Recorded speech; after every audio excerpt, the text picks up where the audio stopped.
దైవ సేవకులకి, ప్రెసిడెంట్ గారికి, దేవుని సన్నిధిలో ఉన్న పెద్దలకు, యవనస్తులైన బిడ్డలకు నా వందనాలు. స్త్రీల సమాజ కూటం వారికి కూడా నా వందనాలండి. గతకాలంలో మొదటి మాట ఆశీర్వాద అమ్మగారు చెప్పేవారు. ప్రొద్దుటి కాలంలో కూడా కల వచ్చింది. అమ్మగారు చెప్తే పిల్లలకు బాగా అర్థం అవుతుంది అలాగని మాట్లాడారు. లెగిసి నేను బైబిల్ తీసుకుని వాక్యం చదువుతున్నాను. ఈ మాట జ్ఞాపకం వచ్చింది.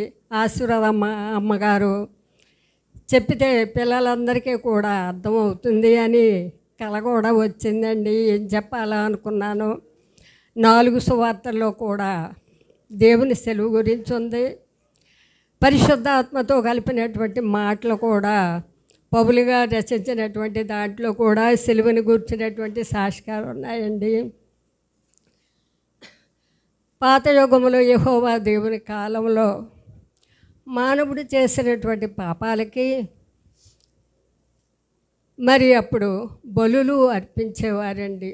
వారెవరు అనగా లేవి గోత్రంలో ఉన్నటువంటి అహరోను మొదలుకొని మిగిలినటువంటి లేవి గోత్రంలో ఉన్నటువంటి వారందరికీ కూడా ఈ బలులు మానవుడు చేసినటువంటి పాపాలకి మరి పశువులను మరి గొర్రెలను దేవునికి బలిగా అర్పణగా ఇచ్చేవారు. అయితే మరి స్త్రీలలో ఒక ఆమెను ఎన్నుకున్నారు. చాలామంది స్త్రీలు ఉన్నారు. కానీ మరి అమ్మగారు నీతిమంతురాలు అనేటువంటి దేవుడి పరిశీలన చేయగా దేవునికి ఇష్టమైనటువంటి స్త్రీ మరి అమ్మగారితో దేవదూత మాట్లాడుతుంది. పరిశుద్ధాత్మ వలన నీ కుమారుడు కలుగుతాడు అన్నప్పుడు ఆ ఇంట్లో ఉన్నటువంటి వాళ్ళందరూ కూడా పరిశుద్ధాత్మ ఏటే నీకు గర్భిణి ఏటి ఏదో అనొచ్చు. అలాగే ఆమె దేవుని యొక్క మాటల్ని తలపోసుకుని సంతోషించుచు నీతిమంతురాలు దేవుని వాక్యాన్ని చక్కగా ఆమె హృదయంలో తలపోసుకుంది. ఆమె స్నేహితురాలు ఎవరంటే ఎలిజబెత్ గారు. ఈ ఎలిజబెత్ గారు ఎవరంటే అహరోను కుమార్తెలలో ఒక ఆమె. ఈమె మహాభక్తి పరురాలు. యవన కాలంలో ఈ బిడ్డకు స్త్రీకు ఉన్నటువంటి ఏమీ కూడా లేవు. వృద్ధాప్యం వచ్చేసింది. యాజకుడు అయినటువంటి జకర్యా గారికి ప్రత్యక్షమయ్యాడు దేవుడు. నీ గర్భాన్ని బిడ్డ పుడతాడని చెప్పారు. ఆ బిడ్డ పేరే యోహాను గారు ముందుగా వచ్చి యేసు ప్రభు వారి గురించి కొన్ని మాటలు చెప్పారు. ఈయన బాప్తిస్మం ఇచ్చు యోహాను. ఇదిగో నేను మీకు నీళ్ళతో బాప్తిస్మిస్తున్నాను, కానీ నా వెనుక వచ్చేవాడు అగ్నితో మీకు బాప్తిస్మిస్తాడు. నరుల కొరకు ఆయన మరణమవుతాడు. ఇదిగో లోకపాపములను మోసుకుని పోవచ్చున్న దేవుని గొర్రెపిల్ల అని ఈ సమరయ ప్రాంతం, యోధయ ప్రాంతం వీళ్ళందరికీ కూడా ఈ వాక్యం చెప్తాడు. కాబట్టి ఆ గొర్రెపిల్లే యేసు ప్రభువాడు. మరి మనము చేసినటువంటి పాపముల కొరకు దేవుడు చాలా సంతాపపడినప్పుడు జలప్రళయం వచ్చింది. అనేకమైనటువంటి విషయాల్లో కూడా దేవుడు చాలా వేదన పొందుతూ ఉన్నాడు. యథార్థవంతులు ఎక్కడ దొరుకుతారా అని కనిపిస్తున్నాడు. అయితే మరి ఇప్పుడు యథార్థవంతులు కావాలని ఆయన కోరుకుంటున్నాడు. అయితే మరి పాపాలు క్షమించడానికి మరి యేసుబాబుకే ఈ అధికారం దొరికింది. దేవుని యొక్క దాసులు పాస్టయ్య గారు మనకు అన్ని విషయాలు కూడా విపులంగా చెప్పేశారు. మత్తయి, మార్కు, లూకా ఇవన్నిటిలో కూడా ఈ వాక్యాలు సంపూర్ణంగా మనకి బోధించారు. ఇందులో యేసు ప్రభు వారు ఈ లోకానికి వచ్చినప్పుడు అద్భుత కార్యాలు చేశారు. పాపక్షమాపణ నిమిత్తము ఎవరో పశ్చవాయువు కలిగిన వారితో మాట్లాడారు. పాపములు క్షమించడానికి దేవునికి అధికారం ఉందన్నాడు. సీమోను కుష్ఠరోగి అయినటువంటి సీమోను ఇంట్లో కూడా దేవుడు మాట్లాడాడు. ఆ స్త్రీ విలువైనటువంటి అత్తరు తెచ్చినప్పుడు పాపములు క్షమించాలని అక్కడ కూడా యోధ ఇస్కరియోతు వెంటాడాడు. యేసు ప్రభు వారి లోకానికి వచ్చిన తర్వాత కార్యాలు చేశారు. 12 మంది శిష్యుల్ని ఏర్పాటు చేసుకున్నారు. 12 మంది శిష్యుల్ని ఏర్పాటు చేసుకొని అందులో యూదా ఇస్కరియోతు చాలా ప్రేమ కలిగినటువంటి వాడు. డబ్బు అతనికి ఆశ కాబట్టి డబ్బు సచ్చి కూడా అతనికే ఉన్నట్లుగా వాక్యం మాట్లాడుతుంది. ఈ యేసు ప్రభు వారు ఎవరంటే తండ్రి యొక్క రొమ్మున ఆనుకున్నటువంటి కుమారుడా ఈ మానవులు లోకములో యోహాను సువార్త మొదట్లో ఉంటుంది. కుమారుడా మరి లోకంలో పాపములు అధికమైనవి, సైతాను మరి వీళ్ళందరినీ కూడా అగ్నిలోకి ముంచుతుంది. కాబట్టి మరి మానవుడే సిలువేలని తండ్రే ఈ లోకానికి పంపించినట్లుగా వాక్యం మాట్లాడుతూ ఉంది. తండ్రి రొమ్ము భాగమని అంటే తండ్రి యొక్క గుండెను హత్తుకుని ఉన్నాడు యేసుబాబు. అక్కడే పరిశుద్ధాత్మ దేవుడు ఎప్పుడు వచ్చాడంటే యేసు ప్రభు వారు మరణమైపోయి వచ్చిన తర్వాత, ప్రభా నువ్వు వెళ్ళిపోతున్నావు మాకు ఆధారం ఏంటన్నప్పుడు, ఇదిగోని మేము నీకు పరిశుద్ధాత్మను మేము మీ మీదకి వస్తుంది, పరిశుద్ధాత్మ దేవుడు ఉంటాడు అని చెప్పారు. కాబట్టి మరి యేసుబాబును పెట్టారు. యేసుబాబు మరి తరచుగా పస్కా పండుగలను ఆచరించేవారు 2 సార్లు. అయితే ఈ పస్కా పండుగలో కూడా యేసుబాబు ఈ యొక్క శాస్త్రులు పరిసయ్యులు ఎన్నో నిందలు మోపుతున్నారు. యేసుబాబు అక్కడికి వెళ్ళి మరి సన్నిహిత సభ అంటే 10 మంది ఎక్కడైతే ఉంటారో అక్కడ మరి అన్నీ కూడా ఖండించి వీళ్ళకి చెప్పినప్పుడు ఎన్నిసార్లు చెప్పినా సున్నము కొట్టిన సమాధులారా అని ఆయన ఎన్నోసార్లు వాదించినప్పటికీ కూడా ఆయన మరి చాలాసార్లు చెప్పినా వాళ్ళు వినలేదు. అయితే దేవుడు చివరికి శిలువ యాగము వచ్చింది. మరి సేవకులు చెప్పారు 12 మంది శిష్యుల్లో కూడా యేసుబాబు 18 యోహాను 19వ అధ్యాయంలో మరి చదవద్దు కానీ టైం సరిపోదండి. 18వ అధ్యాయం యోహాను సువార్త. అందులో కిద్రోను దాటిన తర్వాత ఒక తోట ఉంది. ఆ తోటలోకి వచ్చిన తర్వాత కత్తులతో గుదియలతో మరి సైన్యులు బంట్రోతులు వీళ్ళందరూ వచ్చి యేసుబాబును పట్టుకోవాలి అని అప్పటికే యూదా ఇస్కరియోతు అమ్మేసాడండి. 30 వెండి నాణేలకు అమ్మేశాడు. అక్కడికి వచ్చిన తర్వాత ప్రభువును పట్టుకోవాలన్నప్పుడు 3 సార్లు చెప్పారండి మాటలు. నేనే, మీరెవరిని వెతుకుతున్నారు? నజరేయుడైనటువంటి యేసుని వెతుకుతాను అని చెప్పి నేనే అని అక్కడ 3 సార్లు చెప్పారు. యేసుబాబుని సిలువ వేయటానికి వాళ్ళు మరి పట్టుకొని యెరూషలేము వీధులన్నీ తిప్పారు. కొట్టి తిట్టి నీవు దేవుని కుమారుడు అని ఆయన మీద లేనిపోయినటువంటి నేరాపరణ చేశారు. నేరాపణలు చేసినప్పటికీ కూడా తండ్రి మరి తనకు తానే అప్పగించుకున్నాడు. ఇది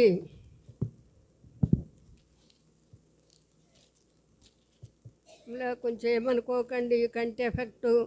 సిలువ పైన మాట్లాడిన మాటల్లో క్షమాపణ లూకా 23:34 అధ్యాయం.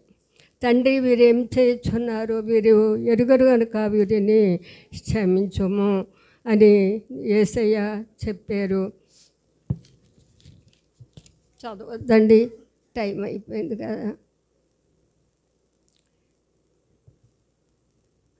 యోహాను సువార్త 1:29 ఇదిగో లోక పాపములను మోసుకొని పోవు దేవుని గొర్రెపిల్ల, దేవుని గొర్రెపిల్ల. మరి ఈ మాట చెప్పారండి. ఫిలిప్పీలు 2:8 ఆయన ఆకారమందు మనుష్యుడుగా కనబడి మరణము పొందునంతగా విధేయత చూపినవాడై తన్ను తాను తగ్గించుకున్నాడు. యెషయా అమ్మ బైబిల్ తీస్తే మీకు టైం సరిపోదు. యెషయా 53లో దేవుడు యేసయ్య ఒక మాట చెప్పారు. 53:12 అతిక్రమం చేయువారిలో ఎంచబడిన వాడాయను, తిరుగుబాటు చేసిన వారిని గూర్చి ఆ సిలువ మీద విజ్ఞాపన చేశాను. దేవుడి మాటలు మరి సిలువ మీద పలికారు. పేతురు 1:19లో కూడా అమూల్యమైన క్రీస్తు రక్తం చేత అనగా నిష్కళంకమును గొర్రెపిల్ల క్రీస్తు రక్తము చేత విమోచింపబడిన వారని మీరెరుగుదురు. మరి యేసుబాబుని ఎన్నో శ్రమలు పెట్టారు కాబట్టి మనకి దేవుని యొక్క రక్తం కావాలా. మరి ఆ రక్తంలో మునిగిన వాళ్ళు మనం పాపం చేయకుండా మరి ఆయనలో పరిశుద్ధత పొందినటువంటి వారిగా మనం ఉండాలని దేవుడు ఆశపడుతున్నాడు. ఈ సిలువ ధ్యానంలో మధ్య అన్యాకైప దగ్గరికి తీసుకెళ్ళారు. పిలాతు కూడా ఎన్నో విధములుగా విడిపించాలని చేసినప్పుడు వారు సిలువ వేయండి అని వారి మాటలే గెలిచినట్లుగా ఉన్నది. సిలువ ప్రభు వారిని సిలువకు అప్పచెప్పారు. చాలా మాటలు ఇంకా మిగిలినటువంటి వారు చెప్తారు. దేవుడి వాక్యం దీవించారు.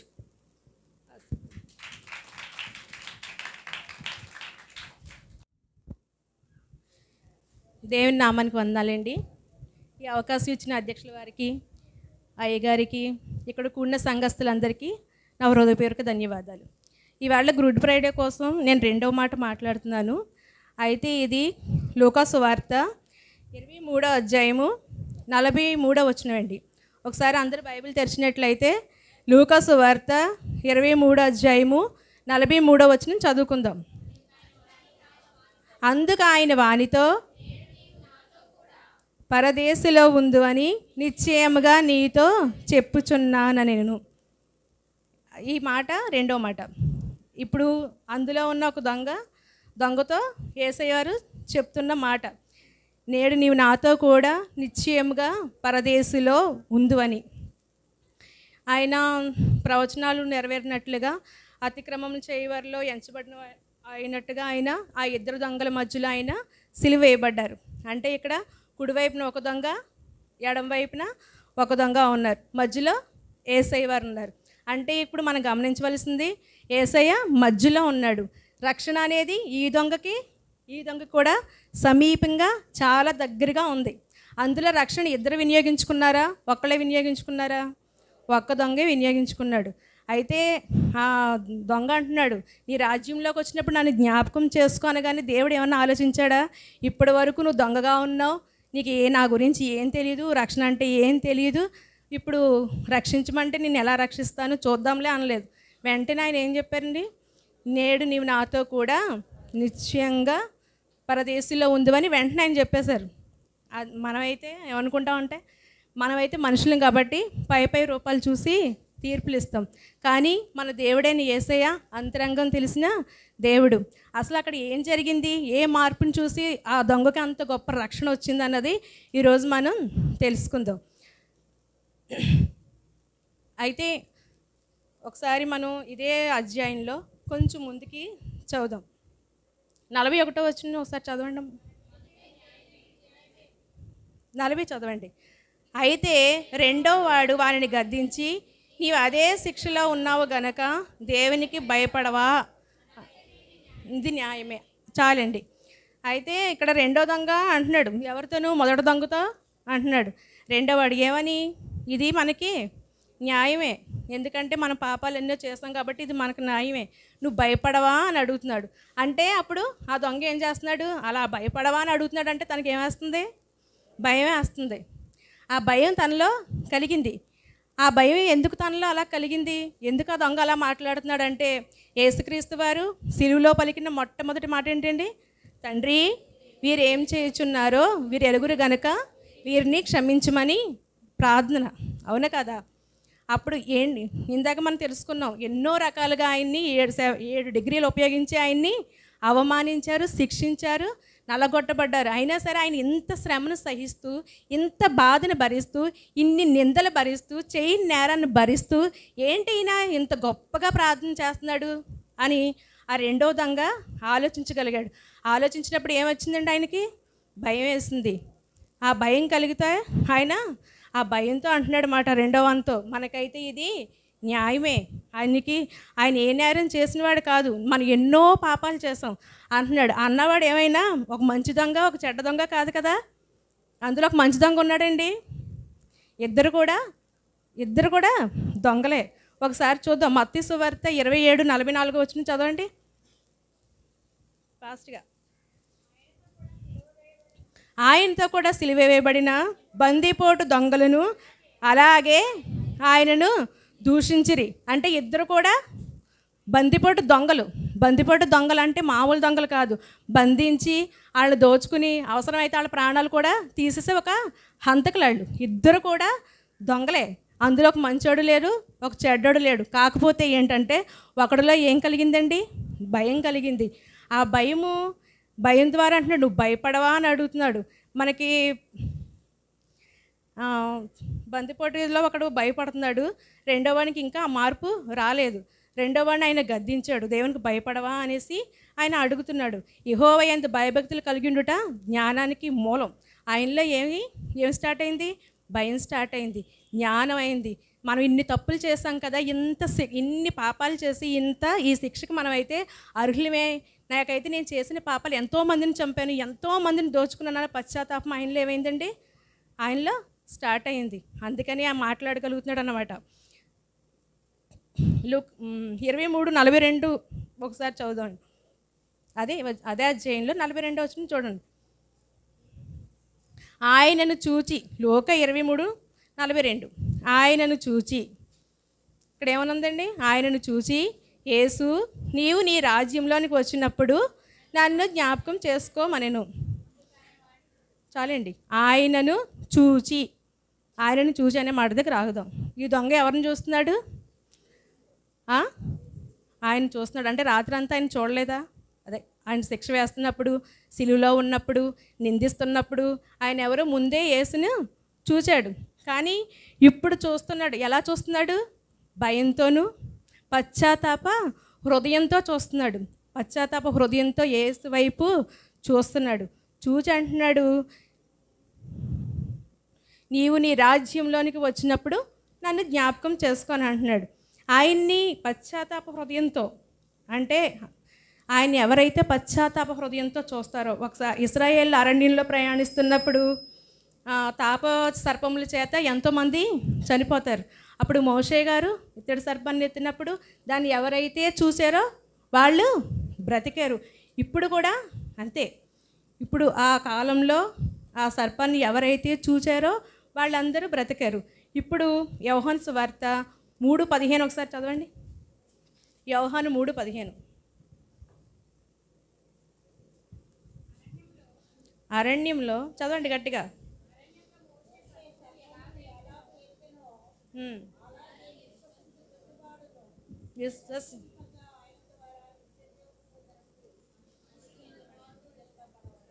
ఇప్పుడు మనిషి కుమారు ఎత్తబడ్డా లేదండి? సిలువలో ఆయన ఎత్తైన కొండ మీద ఆయన ఎత్తబడ్డాడు.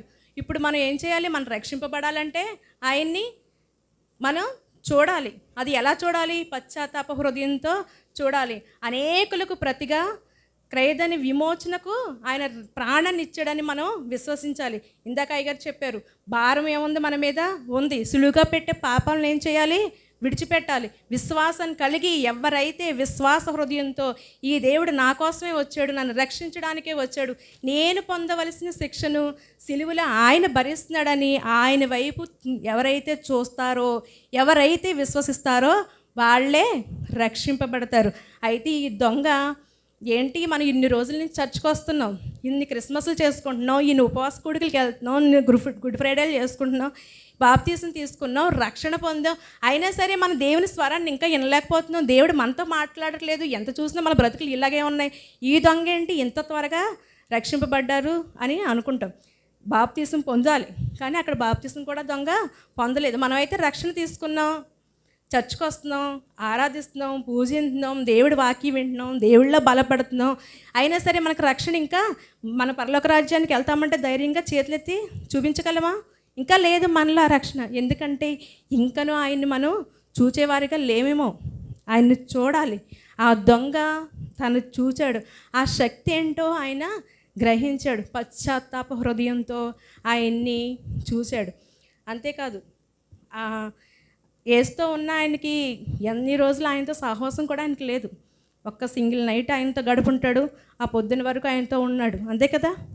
ఆయనలో అయినప్పటిని కూడా ఆయన పశ్చాత్తాప హృదయంతో, విశ్వాసంతో ఏమని ఎలా చూశాడు? పశ్చాత్తాప హృదయంతో ఆయన్ని చూశాడు. అంతేకాదు, యేసు నీవు నీ రాజ్యంలోనికి వచ్చినప్పుడు, అంటే ఆయన ఒక రాజ్యం ఉంది, ఆయన మామూలు మనిషి కాదు, ఆయన నిజమైన రాజులకు రాజు. ఆయనకు ఒక గొప్ప రాజ్యం ఉంది. ఆ రాజ్యంలోకి వచ్చినప్పుడు నన్ను జ్ఞాపకం చేసుకోమని ఏమంటున్నాడు? బతిమాలుకుంటున్నాడు ఆయన్ని. ఆర్డర్ వేయట్లేదు కదా అక్కడ. నీ రాజ్యంలోనికి వచ్చినప్పుడు నన్ను జ్ఞాపకం చేసుకోమని ఆయన బతిమాలుకుంటున్నాడు. ఎందుకంటే ఈ రాజు ఎలాంటి వాడని గ్రహించాడంటే, పవిత్రుడును, నిర్దోషి, నిష్కలంకుడు, పాపుల్లో చేరక ప్రత్యేకింపబడిన వాడు, ఆకాశ మండలం కంటే హెచ్చైన వాడు, ఇట్టి ప్రధాన యాజకుడు మనకు సరిపోతాడని ఆయన ఏం చేశాడండి? గ్రహించాడు. కాబట్టి నీ రాజ్యంలోకి వచ్చినప్పుడు ఆయన ఒక రాజు నేను గుర్తించాడు, ఆయనకు భయపడ్డాడు, పశ్చాత్తాప హృదయంతో ఆ రక్షకుడిని కన్నులెత్తి చూచి నమ్మి నీ రాజ్యంలోకి వచ్చినప్పుడు నన్ను జ్ఞాపకం చేసుకోమని ఆయన చెప్పాడు. అయితే మనం యేసు రక్షకుడని ఒప్పుకున్నాడు, ఆయన మనల్ని రక్షిస్తాడు, ఆయనకు ఒక రాజ్యం ఉందని గ్రహించాడు, తన పాపినని పశ్చాత్తాపడ్డాడు. సరిపోతుందా? ఇంకా ఈ చేస్తే అందరూ పరలోక రాజ్యానికి వెళ్ళిపోతామండి?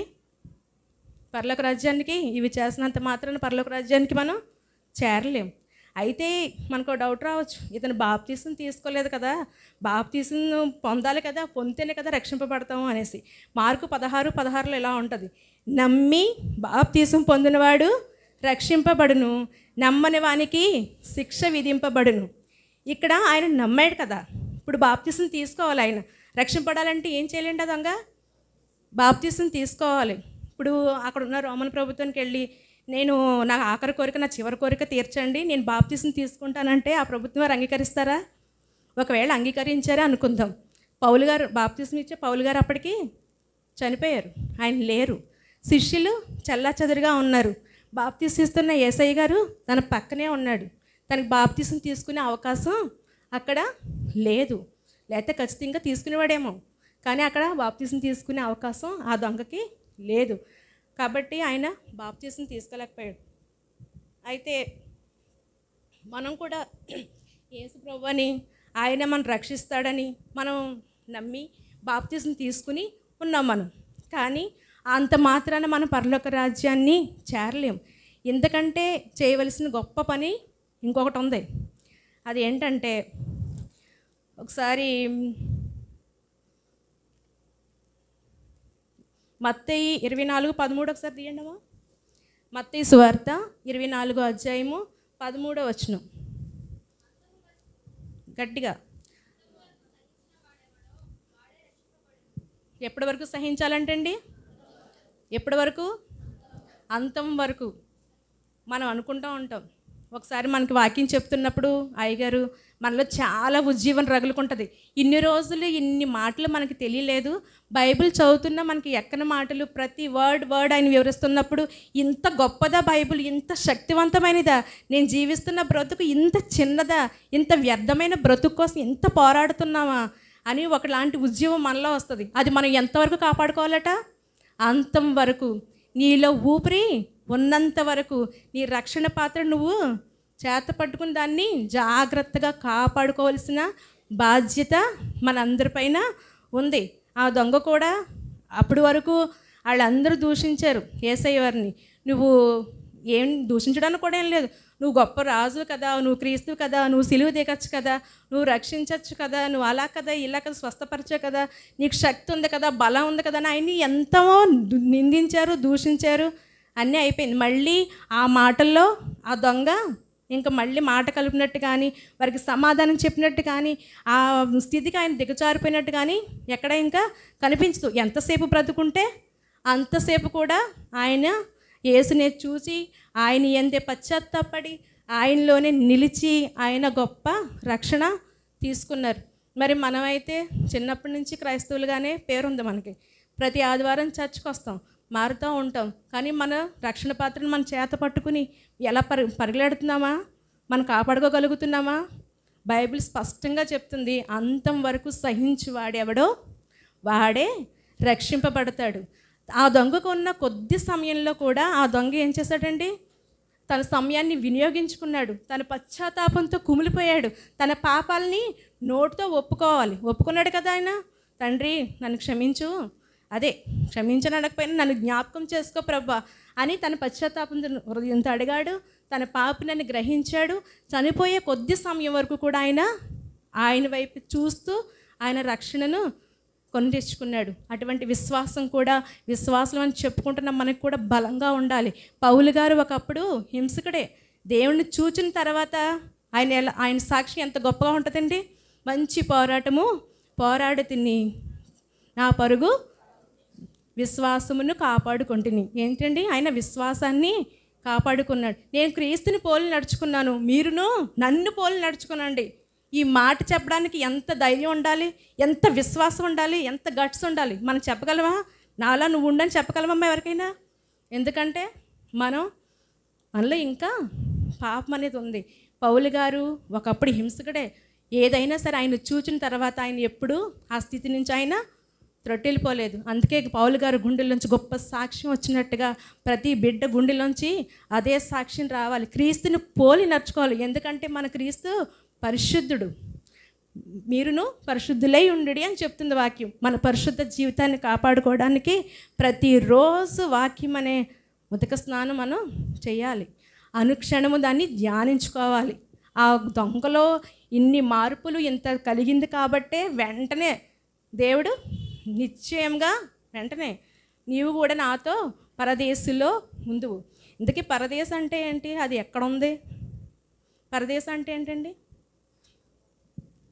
పరదేశం అంటే ఏంటి? పరదేశం అంటే ఒకసారి ఎఫెసీ రాసిన పత్రిక 4వ అధ్యాయం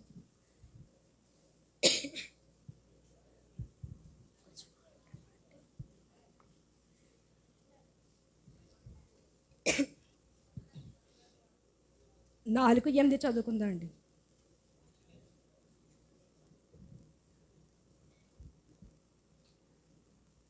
ఎఫెసీ రాసిన పత్రిక 4వ అధ్యాయము 8వ వచనం ఒకసారి చదవండి అమ్మా.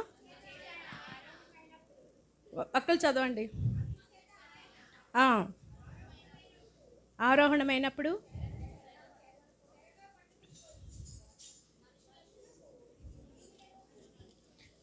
చెప్పబడుచున్నది. అంటే ఆయన చెరగా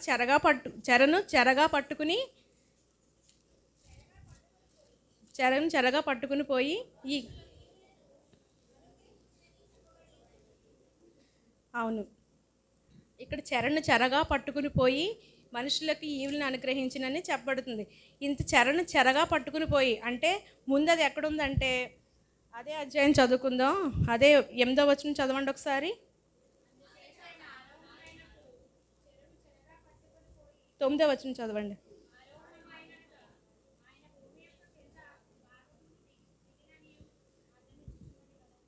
ఆరోహణమాయనంటే భూమి కిందకి వెళ్ళాడు. అంటే ఆయన చనిపోయిన తర్వాత ఆయన ఆత్మ మాత్రమే ఎక్కడికి వెళ్ళగలదు? భూమి కింద కొరలకి. అక్కడ ఏముంది? పరదేశం ఉంది. ఒకప్పుడు భూమి కింద భాగంలో పరదేశం ఉండేది. అక్కడ పరదేశంలో ఎవరుంటారంటే చనిపోయిన నీతిమంతుల యొక్క ఆత్మలు విశ్రమించు స్థలం. ఒకప్పుడు భూమి కింద ఉండేది. అయితే ఆత్మరూపుగానే వెళ్ళాలి తప్ప శరీరంగా వెళ్ళడానికి కుదరదు. కాబట్టి ఆయన చనిపోయిన తర్వాత ఆయన ఆత్మగా, అంటే ఆయన రాకముందు మెస్సయ్య వస్తాడు, ఆయన మాకు రక్షణ తెస్తాడు గొప్ప అని నిరీక్షించి ఆయన రాకముందు చనిపోయిన వారికి కూడా ఆయన సువార్తను ప్రకటించాలి. కాబట్టి ఆయన మొదటికి ఎక్కడికి వెళ్ళారండి? భూమి గర్భంలోకి వెళ్ళి అక్కడున్న వారికి సువార్త అంటే దేవుని గురించిన రక్షణ వార్తను సాక్ష్యంగా కూడా ఎవరిని తీసుకెళ్లారు? ఆ దొంగను కూడా తనతో పాటు తీసుకెళ్ళి అక్కడ వాళ్ళకి సువార్తను ప్రకటించి ఆ చెర అంటే పరిశుద్ధులు ఉండే ఆత్మ యొక్క ఆ చెరగా పట్టుకుని పైకి ఆయన ఆరోహణమయ్యాడు. మళ్ళీ ఆయన ఎప్పుడు వస్తాడు? ఆయన రాకడ అతి సమీపంగా ఉంది. ఎప్పుడు వస్తారో ఎవ్వరికీ తెలియదు. మనం ఇంకా ఎన్ని కరోనాలు వచ్చినా మన ప్రయాణాలు చేస్తున్నా, పడుకుని లేచి తిని త్రాగి తిరుగుతున్నాం అంటే అది కేవలం ఎవరి కృప అండి? యేసయ్య కృప.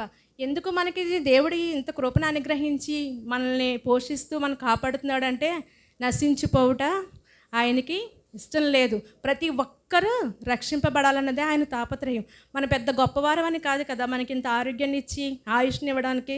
ప్రధాన యాజకుడిగా, ప్రధాన కాపరిగా యేసయ్య మన మధ్యలో ఉండి ఇంకొక సంవత్సరం, ఇంకొక దినం ఇంకాస్త ఇస్తే వీళ్ళు మారుతారని ప్రధాన యాజకుడిగా యేసయ్య మన మధ్య ఉండి మనకు ఆయుష్నిస్తుంది. మళ్ళీ ఆరోహణమైన ఆ నీతిమంతుల ఆత్మను భూమి మీద తీసుకొచ్చినప్పుడు, భూమి మీద ఉన్న నీతిమంతులు లేచేటప్పుడు, భూమి మీద నుంచి నీతిమంతులు ఆయనతో కూడా తీసుకుని తన తండ్రి వద్దకు ఆయన చేర్చాలి. ఆ బాధ్యత ఆయన మీద ఉంది. అప్పుడు భూమి మీద నుంచి లేచి నీతిమంతుల ఆత్మల జాబితాలో మనం ఉన్నామా లేదా? ఆ దంగులో కలిగిన మార్పు మనలో వస్తుందా లేదా? మనం ఆయనను చూస్తున్నామా లేదా? ఆయన వాక్యాన్ని ధ్యానించుకుంటున్నామా లేదా? మనుషులు మెప్పు కోసం మనం ఎప్పుడూ జీవించకూడదు. పై రూపాలు చూసి మనుషులు ఏం చేస్తారు? తీర్పు తీరుస్తాడు. మనుషులకి భయపడి పాట పాడితే ఏమనుకుంటారో, వాక్యం చదివితే ఏమనుకుంటారో, మాట్లాడితే ఏమంటారో, ముందెళ్ళిపోతే ఏమనుకుంటారో, ఇలాంటి మనుషులకి గురించి ఏమాత్రం ఆలోచించి దేవుడికి ఇవ్వాల్సిన సమయాన్ని మనం దొంగిలించకూడదు. మనం ఏంటి? దేవుని కోసమే జీవించాలి. మనుషుల మెప్పు పొందినవాడు కాదు, దేవుని మెప్పు పొందినవాడే ధన్యుడు. చెప్పండి, దేవుని మెప్పు పొందినవారే ధన్యుడు. ఇప్పుడు 2-3 మనుషులు మాట్లాడుకుంటున్నారు అనుకో, అందులో ఒకడు వెళ్ళిపోతే అక్కడ ఉన్న ముగ్గురు ఏం చేస్తారు? వెళ్ళిపోయిన వాడి గురించి తప్పకుండా మాట్లాడుకుంటారు. అది మనుషుల నైజం. ఆ మనుషుల కోసం మన సమయాన్ని వృధా చేయొద్దు. ఆ మనుషులు ఏమనుకుంటున్నారని లోకం వైపు, లోకాశల వైపు మనం ఏ మాత్రమూ చూడకూడదు. మనం ఎవరిని చూడాలంటే ఎత్తబడిన ఆ సిలువులో ఆయన చేసిన త్యాగం, ఆయన ఆకాశ గగన వీధి సింహాసనం వేడి నిన్ను నన్ను రక్షించడానికి ఎందుకు నా మనిషిగా వచ్చాడు, ఆ పరలోకము విరగొడిన భాగ్యమని ఎంచి నా కోసం వచ్చి నా యేసయ్యను మాత్రమే చూస్తాననుకున్న వారు మాత్రమే రక్షింపబడతారు. ఆ దొంగ ఇప్పుడు దొంగ కాదు, నీతిమంతుడి జాబితాలో ఒక అతను చేరిపోయాడు, ఇంకొక అతను అక్కడే ఉండిపోయాడు. ఎందుకంటే ఒక దొంగ ఆకాశం వైపు చూశాడు, ఇంకో దొంగ లోకాన్ని చూసి ఆగిపోయాడు. మనం కూడా తెరవబడిన ఆకాశం వైపు, ఆ నజరేయుడైన యేసు వైపు మాత్రమే చూసి రక్షణ పొందుకోవాలని ఆశిస్తూ కొద్ది మాటలు ముగిస్తున్నాను. మరొకసారి నాకు ఈ అవకాశం ఇచ్చిన దైవజనులకు, ఇక్కడున్న సంఘస్థులు అందరికీ కూడా నా యొక్క వందనాలండి. నాకు ఇచ్చినటువంటి మాట ఒకసారి అందరూ వాక్యాన్ని, బైబిల్ గ్రంథాన్ని తెరిచి చూద్దామండి. యోహాను సువార్త 19వ అధ్యాయం. యోహాను సువార్త 19వ అధ్యాయము 26వ వచనాన్ని ఒకసారి చదువుకుందామండి. యేసు తన తల్లియు తాను ప్రేమించిన శిష్యుడను దగ్గర నిలిచిండట చూచి, అమ్మా, ఇదిగో నీ కుమారుడు అని తన తల్లితో చెప్పను. చాలండి. ఈ మాట బాధ్యతకు సంబంధించింది. ఇప్పుడు మాట్లాడుకున్నాం కదండి, 2 మాటలు మాట్లాడారు కదా. ఒకటి రక్షణకు సంబంధించిందండి, రెండోది క్షమాపణకు సంబంధించింది. నేను మాట్లాడే మాట బాధ్యతకు సంబంధించింది. ఈ మాట అనేకులను చలింపజేసే మాట అండి, ప్రతి ఒక్కరిని కూడా చలింపజేసే మాట. ఎలా ఒక కొడుకు ఒక తల్లి పట్ల ఎలాంటి బాధ్యత కలిగి ఉండాలో అలా ఆ బాధ్యత యేసుక్రీస్తు వారు సిలువలో తాను చనిపోయే చివరి ఘట్టంలో, తాను చనిపోయే చివరి క్షణంలో తన తల్లిని జ్ఞాపకం చేసుకొని పలికినటువంటి మాట అండి. అయితే మరియమ్మ గారికి యేసుక్రీస్తు వారు కాకుండా ఇంకా పిల్లలు ఉన్నారు కదండి. అయితే ఈ బాధ్యత యేసుక్రీస్తు వారు కాకుండా వాళ్ళు కూడా తీసుకోవచ్చు కదండి. ఆయన యేసుక్రీస్తు వారే ఈ బాధ్యతను ఎందుకు తీసుకున్నారంటారు? ఒకసారి మనం చరిత్రలోకి వెళ్ళి ఆలోచించగలిగితే, కొంచెం ముందు వాళ్ళున్న పరిస్థితికి వెళ్ళి ఆలోచించగలిగితే, యేసుక్రీస్తు వారిని సిలువ వేయడానికి అప్పుడున్న రోమ ప్రభుత్వం సిలువ వేసిందంటే ఒకటి క్రూరుడైనా ఉండాలండి, లేకపోతే దేశద్రోహి అయినా అయి ఉండాలండి. అయితే యేసుక్రీస్తు వారు దేశద్రోహి కాదు, అలాగని క్రూరుడు కూడా కాదండి. కానీ అక్కడున్న రోమ ప్రభుత్వం అప్పుడు యేసుక్రీస్తు వారికి సిలువ వేయాలని చెప్పి సిలువ వేశారండి. అలా సిలువ వేసే క్రమంలో అక్కడున్న యోధా ప్రజలు, అక్కడున్న శాస్త్రులు, పరిసయ్యులు కూడా యేసుక్రీస్తు వారికి అందరూ కూడా వ్యతిరేకంగా మారిపోయారంటండి. ఎందుకు వ్యతిరేకంగా మారిపోయారో ఒకసారి వాక్యాన్ని చదువుకుందామండి. అపోస్తుల కార్యములు 6వ అధ్యాయము 13-14 వచనం ఒకసారి చదువుకుందామండి. అపోస్తుల కార్యంలో 6వ అధ్యాయము 13-14 వచనం ఒకసారి చదువుకుందాం. అతన్ని పట్టుకొని మహాసభ యొద్దకు తీసుకొని పోయి అబద్ధపు సాక్ష్యములను నిలువబెట్టిరి. వారు, ఈ మనుషుడెప్పుడును ఈ పరిశుద్ధ స్థలమునకు, మన ధర్మశాస్త్రమునకు విరోధముగా మాట్లాడుచున్నాడు. ఈ నజరేయుడైన యేసు ఈ చోటును పాడు చేసి మోషే మనకిచ్చిన ఆచారములను మార్చునని వీడు చెప్పగా మేము వింటుమని. చాలండి. అయితే అప్పుడున్న శాస్త్రులు పరిచయులు కూడా ఎందుకు ఈయనకి వ్యతిరేకంగా మారిపోయారంటే మోషే గారి ధర్మశాస్త్రాన్ని ఈయన మార్చి మనకి చెప్తున్నారని అక్కడున్న ప్రజలందరూ కూడా యేసుక్రీస్తు వారిని నేరం మోపారంటండి. అంటే ప్రతి ఒక్కరూ కూడా అక్కడున్న ప్రజలు కానీ పరిచయులు కానీ శాస్త్రులు కానీ అక్కడున్న ప్రధాన యాజకులు యూదులు సొంత ఇంటివారు కూడా ప్రతి ఒక్కరూ కూడా ఈయనకి వ్యతిరేకంగా మారిపోయారంటండి. అయితే ఈయనకున్న కుమారులు మరియమ్మ గారికి యేసేపు గారి ద్వారా శారీరక సంబంధం ద్వారా పుట్టినట్టు కుమారులు కూడా యేసుక్రీస్తు వారికి వ్యతిరేకంగా మారిపోయారంటండి. వాళ్ళు ఎందుకు వ్యతిరేకంగా మారిపోయారో ఒకసారి చూద్దామండి. యోహాను సువార్త 7వ అధ్యాయము 1-5 చదువుకుందామండి. యోహాను సువార్త 7వ అధ్యాయము 1-5 చదువుకుందామండి. అటు తర్వాత యూదులు ఆయనను చంప వెదికినందున యేసు యూదయలో సంచరించనొల్లక గలిలయలో సంచరించుచుండెను.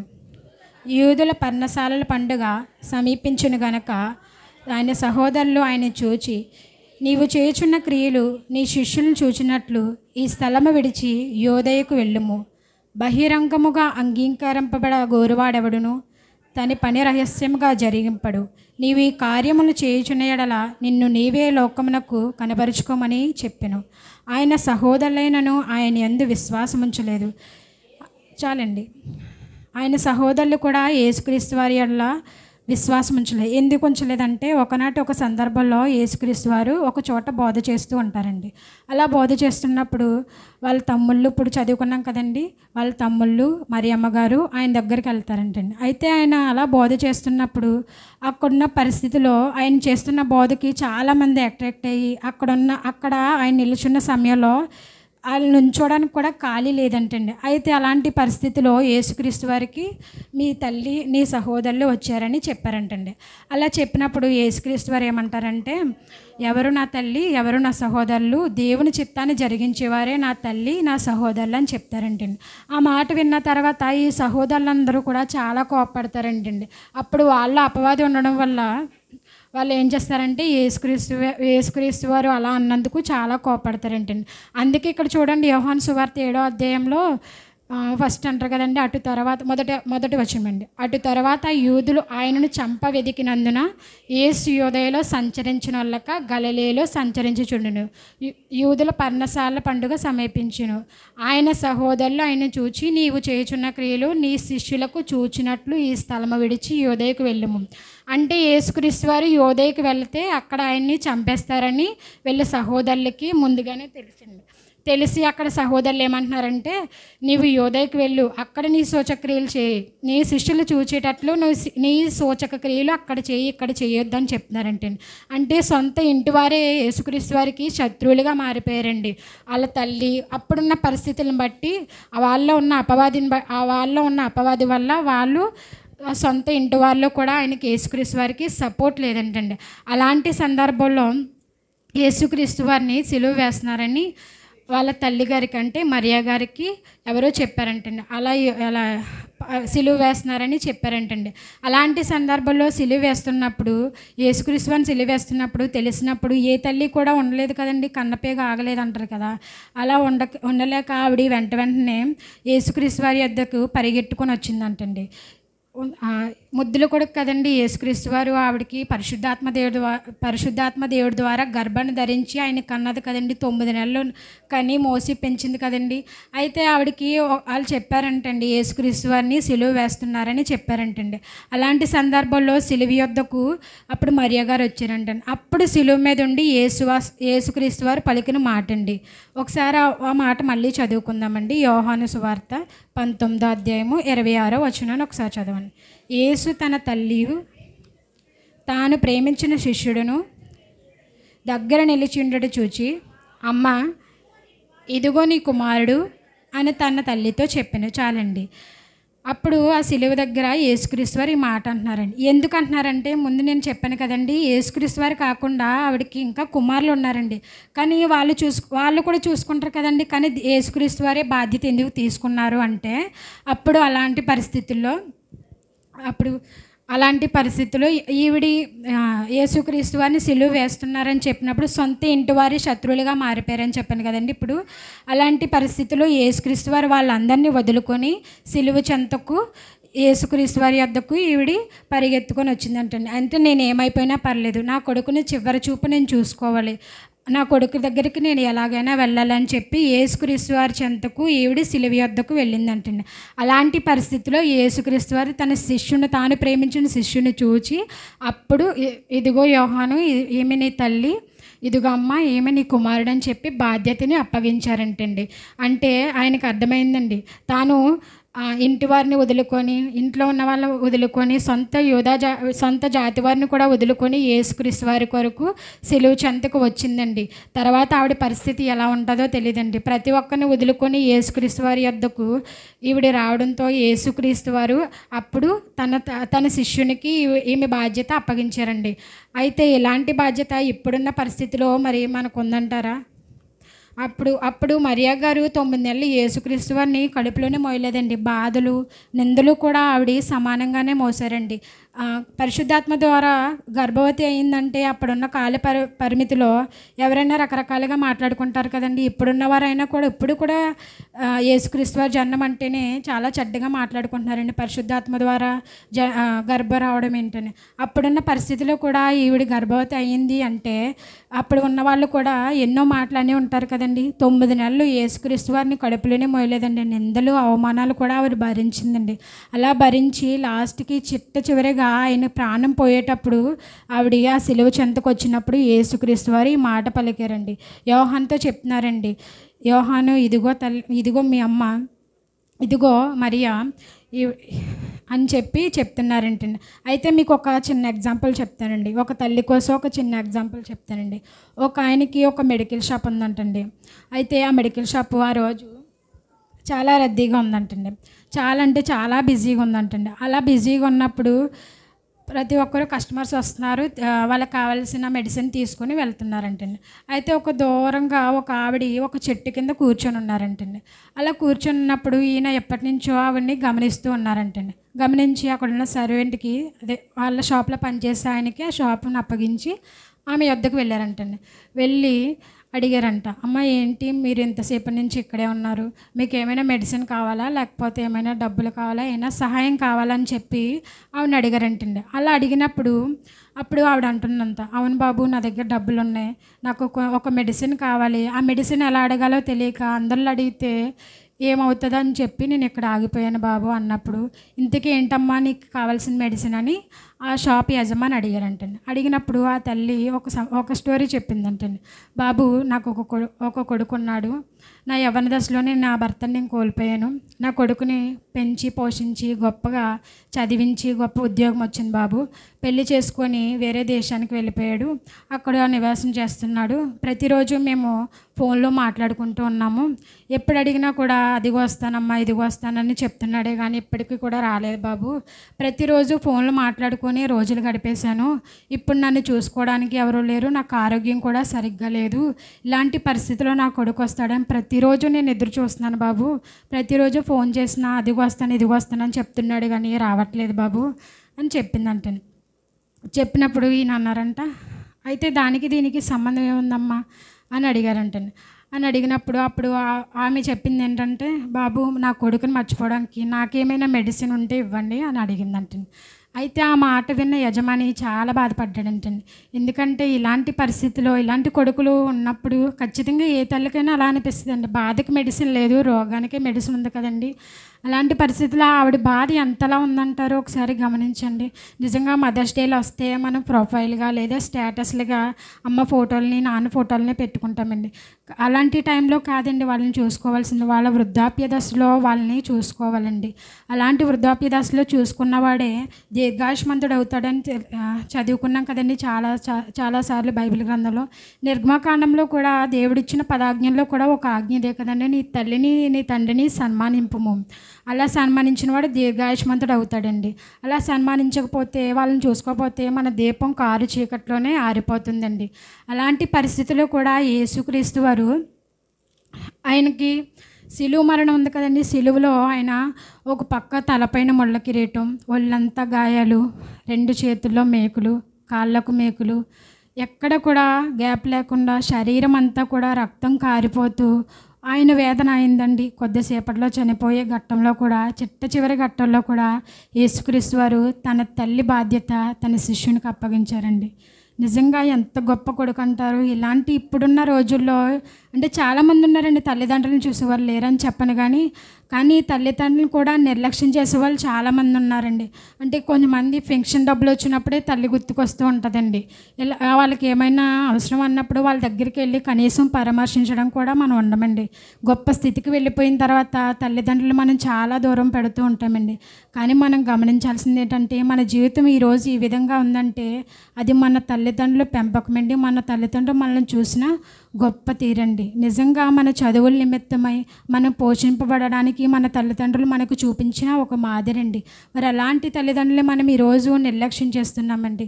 నిజంగా ఈ గొప్ప కొడుకు తాను చివరి ఘట్టంలో నిజంగా చనిపోతూ కూడా తన తల్లిని ఒక శిష్యునికి అప్పగించారండి.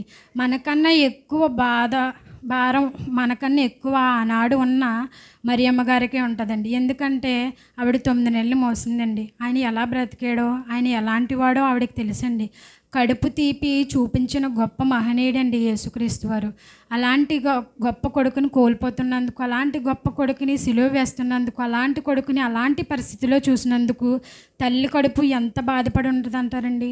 ఒక కొడుకు తన తల్లి ఎదురుగుంటానే చనిపోతున్నాడంటే ఏ తల్లి బాధపడకుండా ఉంటుందండి. అలాంటి పరిస్థితిలో మరియమ్మ గారికి ఎంతో వేదన ఉంటుందండి. ఒకనాడు సిమియోను గారు కూడా ఈవిడికి ఒక మాట చెప్పారండి. అదే మాట ప్రవచనాల ప్రకారంగా ఆ రోజు నెరవేరిందండి. ఒకసారి ఆ మాట ఏంటో చూద్దాము. లూకా సువార్త 2వ అధ్యాయము 35వ వచనం అండి. లూకా సువార్త 2వ అధ్యాయము 35వ వచనాన్ని ఒకసారి చదువుకుందామండి. మరియు నీ హృదయంలోనికి ఒక ఖడ్గము దూసుకుపోవునని ఆయన తల్లి అయిన మరియతో చెప్పాను. చాలండి.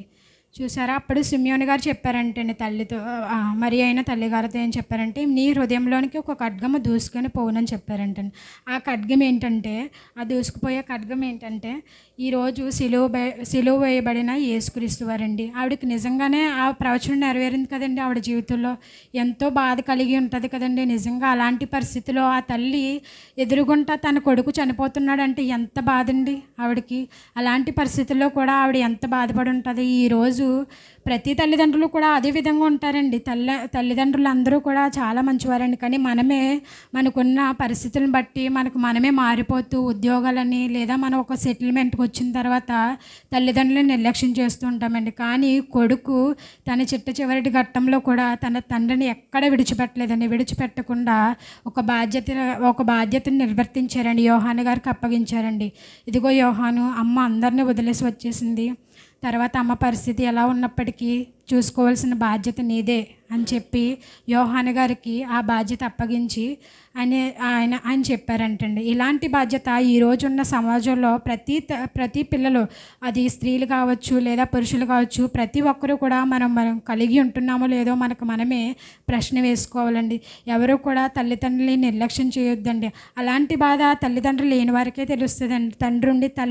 తల్లుండి తండ్రి లేనా అలాంటి వారికి బాధ ఎలా ఉంటుందో తెలుస్తుందండి. అది అనుభవించే వారికే తప్ప ఎవరికే తెలియదండి.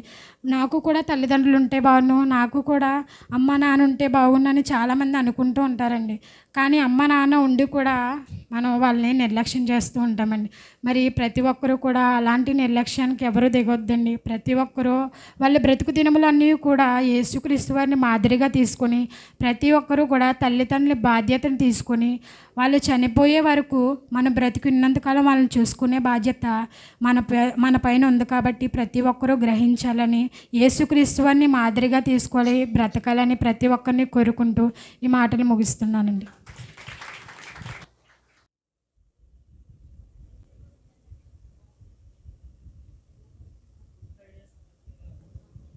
గుడ్ ఫ్రైడే సందర్భంగా మనం అందరం కూడా దేవుని చర్చిలో మనం దేవుని ఆరాధించడానికి, ముఖ్యంగా ఆయన సిలువలో పలికినటువంటి 7 మాటల్ని ధ్యానించడానికి దేవుడు మనకి ఎంతగానో ఒక గొప్ప ధన్యతనిచ్చారు. ముందుగా వేదికను అలంకరించినటువంటి పాస్టర్ గారికి, సంఘాధ్యక్షుల వారికి నా యొక్క హృదయపూర్వక ధన్యవాదాలు తెలియజేసుకుంటున్నాను. అదేవిధంగా గంగాధర్ మాస్టర్ గారికి, అలాగే నాగేశ్వరరావు గారికి, అలాగే నోకరాజ్ మావి గారికి కూడా నా వందనాలు తెలియజేసుకుంటున్నాను. స్త్రీల సమాజం వారందరికీ, ముఖ్యంగా మమ్మలను చిన్నప్పటి నుంచి చూసి మా యొక్క చదువులు కూడా కంప్లీట్ అయ్యి ఇప్పుడు దేవుని మాటలు చెప్తూ ఉండడం, మరి ఆశీర్వాదమ్మ గారైనా, మా పెద్దమ్మ గారైనా, మా అమ్మగారైనా వీళ్ళందరూ సమక్షంలోనే మేము మాట్లాడుతూ ఉంటున్నాం. మరి ఏదైనా తెలియలేక లేకపోతే ఏదైనా మేము సరిగా మాట్లాడకపోయినా క్షమించమని కోరుతూ ఉన్నాము. తర్వాత ఈరోజు నాకు ఇచ్చినటువంటి మాట ఏంటి అంటే 4వ మాట ఇచ్చారు. ఆ 4వ మాట ఒకసారి జ్ఞాపకం చేస్తున్నానండి. నా దేవా నా దేవా నన్ను ఎందుకు చేయి విడిచితివి. ఈ మాటకి అర్థము మనకి రెఫరెన్స్లో కనుక గమనించినట్లయితే మత్తయి సువార్త అందరూ ఒకసారి చూడండి అమ్మా, 27వ అధ్యాయము 46వ వచనము.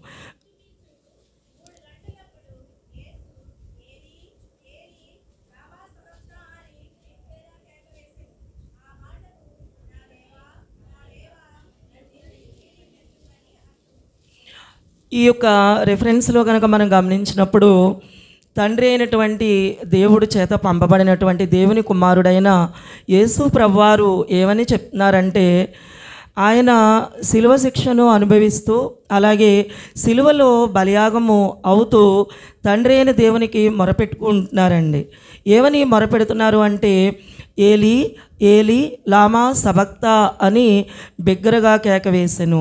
ఆ మాటకి మన తెలుగు తర్జుమాలో నా దేవా నా దేవా నన్నెందుకు చేయి విడిచితివి అని అర్థము. మరి ఈ మాటను మనం కనుక ధ్యానించినట్లయితే ఆయన బాధపడుతున్నారు, అలాగే వేదన పొందుతూ ఉన్నారు, అలాగే రోదన చేస్తూ ఉన్నారు, ఆ శ్రమలు తాళలేకపోతూ ఉన్నారు. మరి ఆ క్షమంలో ఆ యొక్క సమయంలో ఆయన ఏమని మొరపెట్టుకుంటున్నారంటే, తండ్రి అయిన యెహోవా దేవునికి ఈ విధంగా మొరపెట్టుకుంటున్నారు, తండ్రి నన్నెందుకు విడిచిపెట్టారు, నన్నెందుకు ఇంత బాధ కలిగేలా చేశారు, మీరే నా దగ్గర ఉంటే, మీరే నన్ను విడిచిపెట్టకపోయినట్లయితే నాకు ఇంత బాధ ఉండకపోను కదా అని ఆయన మనసులో బాధపడుతున్నారండి. ఆయన ఈ బాధ అనుభవించక ముందర ఆయన ఏం చేశారు అంటే, గెత్సెమనే వనంలోకి వెళ్ళి ఆయన తండ్రి అయిన దేవునికి మొరపెట్టుకున్నారు. ముందు ఏమని మొరపెట్టుకున్నారు, నేను శిలువ యాగం అవుతాను, బలియాగం అవుతాను, నేను ఈ శ్రమలు అనుభవిస్తాను, అవి నేను తాళలేని శ్రమలు, నేను భరించలేనటువంటి శ్రమలు అని ఒక మానవ రూపాన్ని ధరించారు కాబట్టి, ఒక శరీరధారిగా వచ్చారు కాబట్టి ఆయన ఈ యొక్క బాధల గురించి ముందుగానే గెత్సెమనే వనంలోకి వెళ్ళి ఆయన తండ్రికి తన చెమటను రక్తముగా మారే విధంగా ఆయన మొరపెట్టుకోవడం అనేది జరుగుతుందండి. అప్పుడు తండ్రి అయిన దేవుడికి ఇష్టమైందట ఈయన తన యొక్క అపరాధ పరిహారార్థ బలి అవ్వడం ఇష్టమైంది కాబట్టి తన కుమారుణ్ణి, తన ఏకైక కుమారుణ్ణి మన అందరి కోసం ఈ భూమి మీదకి ఆయన పంపించడం అనేది చేశారన్నమాట అండి. ఆ యొక్క మాటలు మనం గమనించినట్లయితే ఆ బాధలు తాళలేక, ఆయన పడుతున్న శ్రమ అనుభవించలేక ఆయన తండ్రికి మొరపెడుతూ ఉన్నారు. మరి ముఖ్యంగా ఆ యొక్క శ్రమలు ఎలా ఉన్నాయి అంటే, ఈ యొక్క 7 మాటలకు సంబంధించి యెషయా గ్రంథంలో మనకి 2 అధ్యాయాల్లో దేవుడు చూపిస్తూ ఉన్నారండి. ఏంటి ఆ 7 మాటలకు సంబంధించిన విషయాలు అంటే, ముందుగా 61వ అధ్యాయం చూడండి ఒకసారి. యెషయా గ్రంథం 61వ అధ్యాయం 1 నుంచి 4 వచనాలు చూడండి.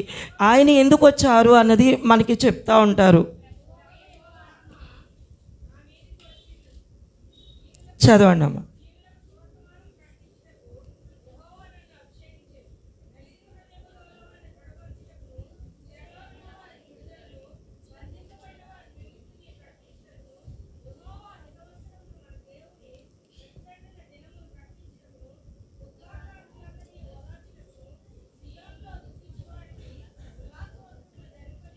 చాలండి.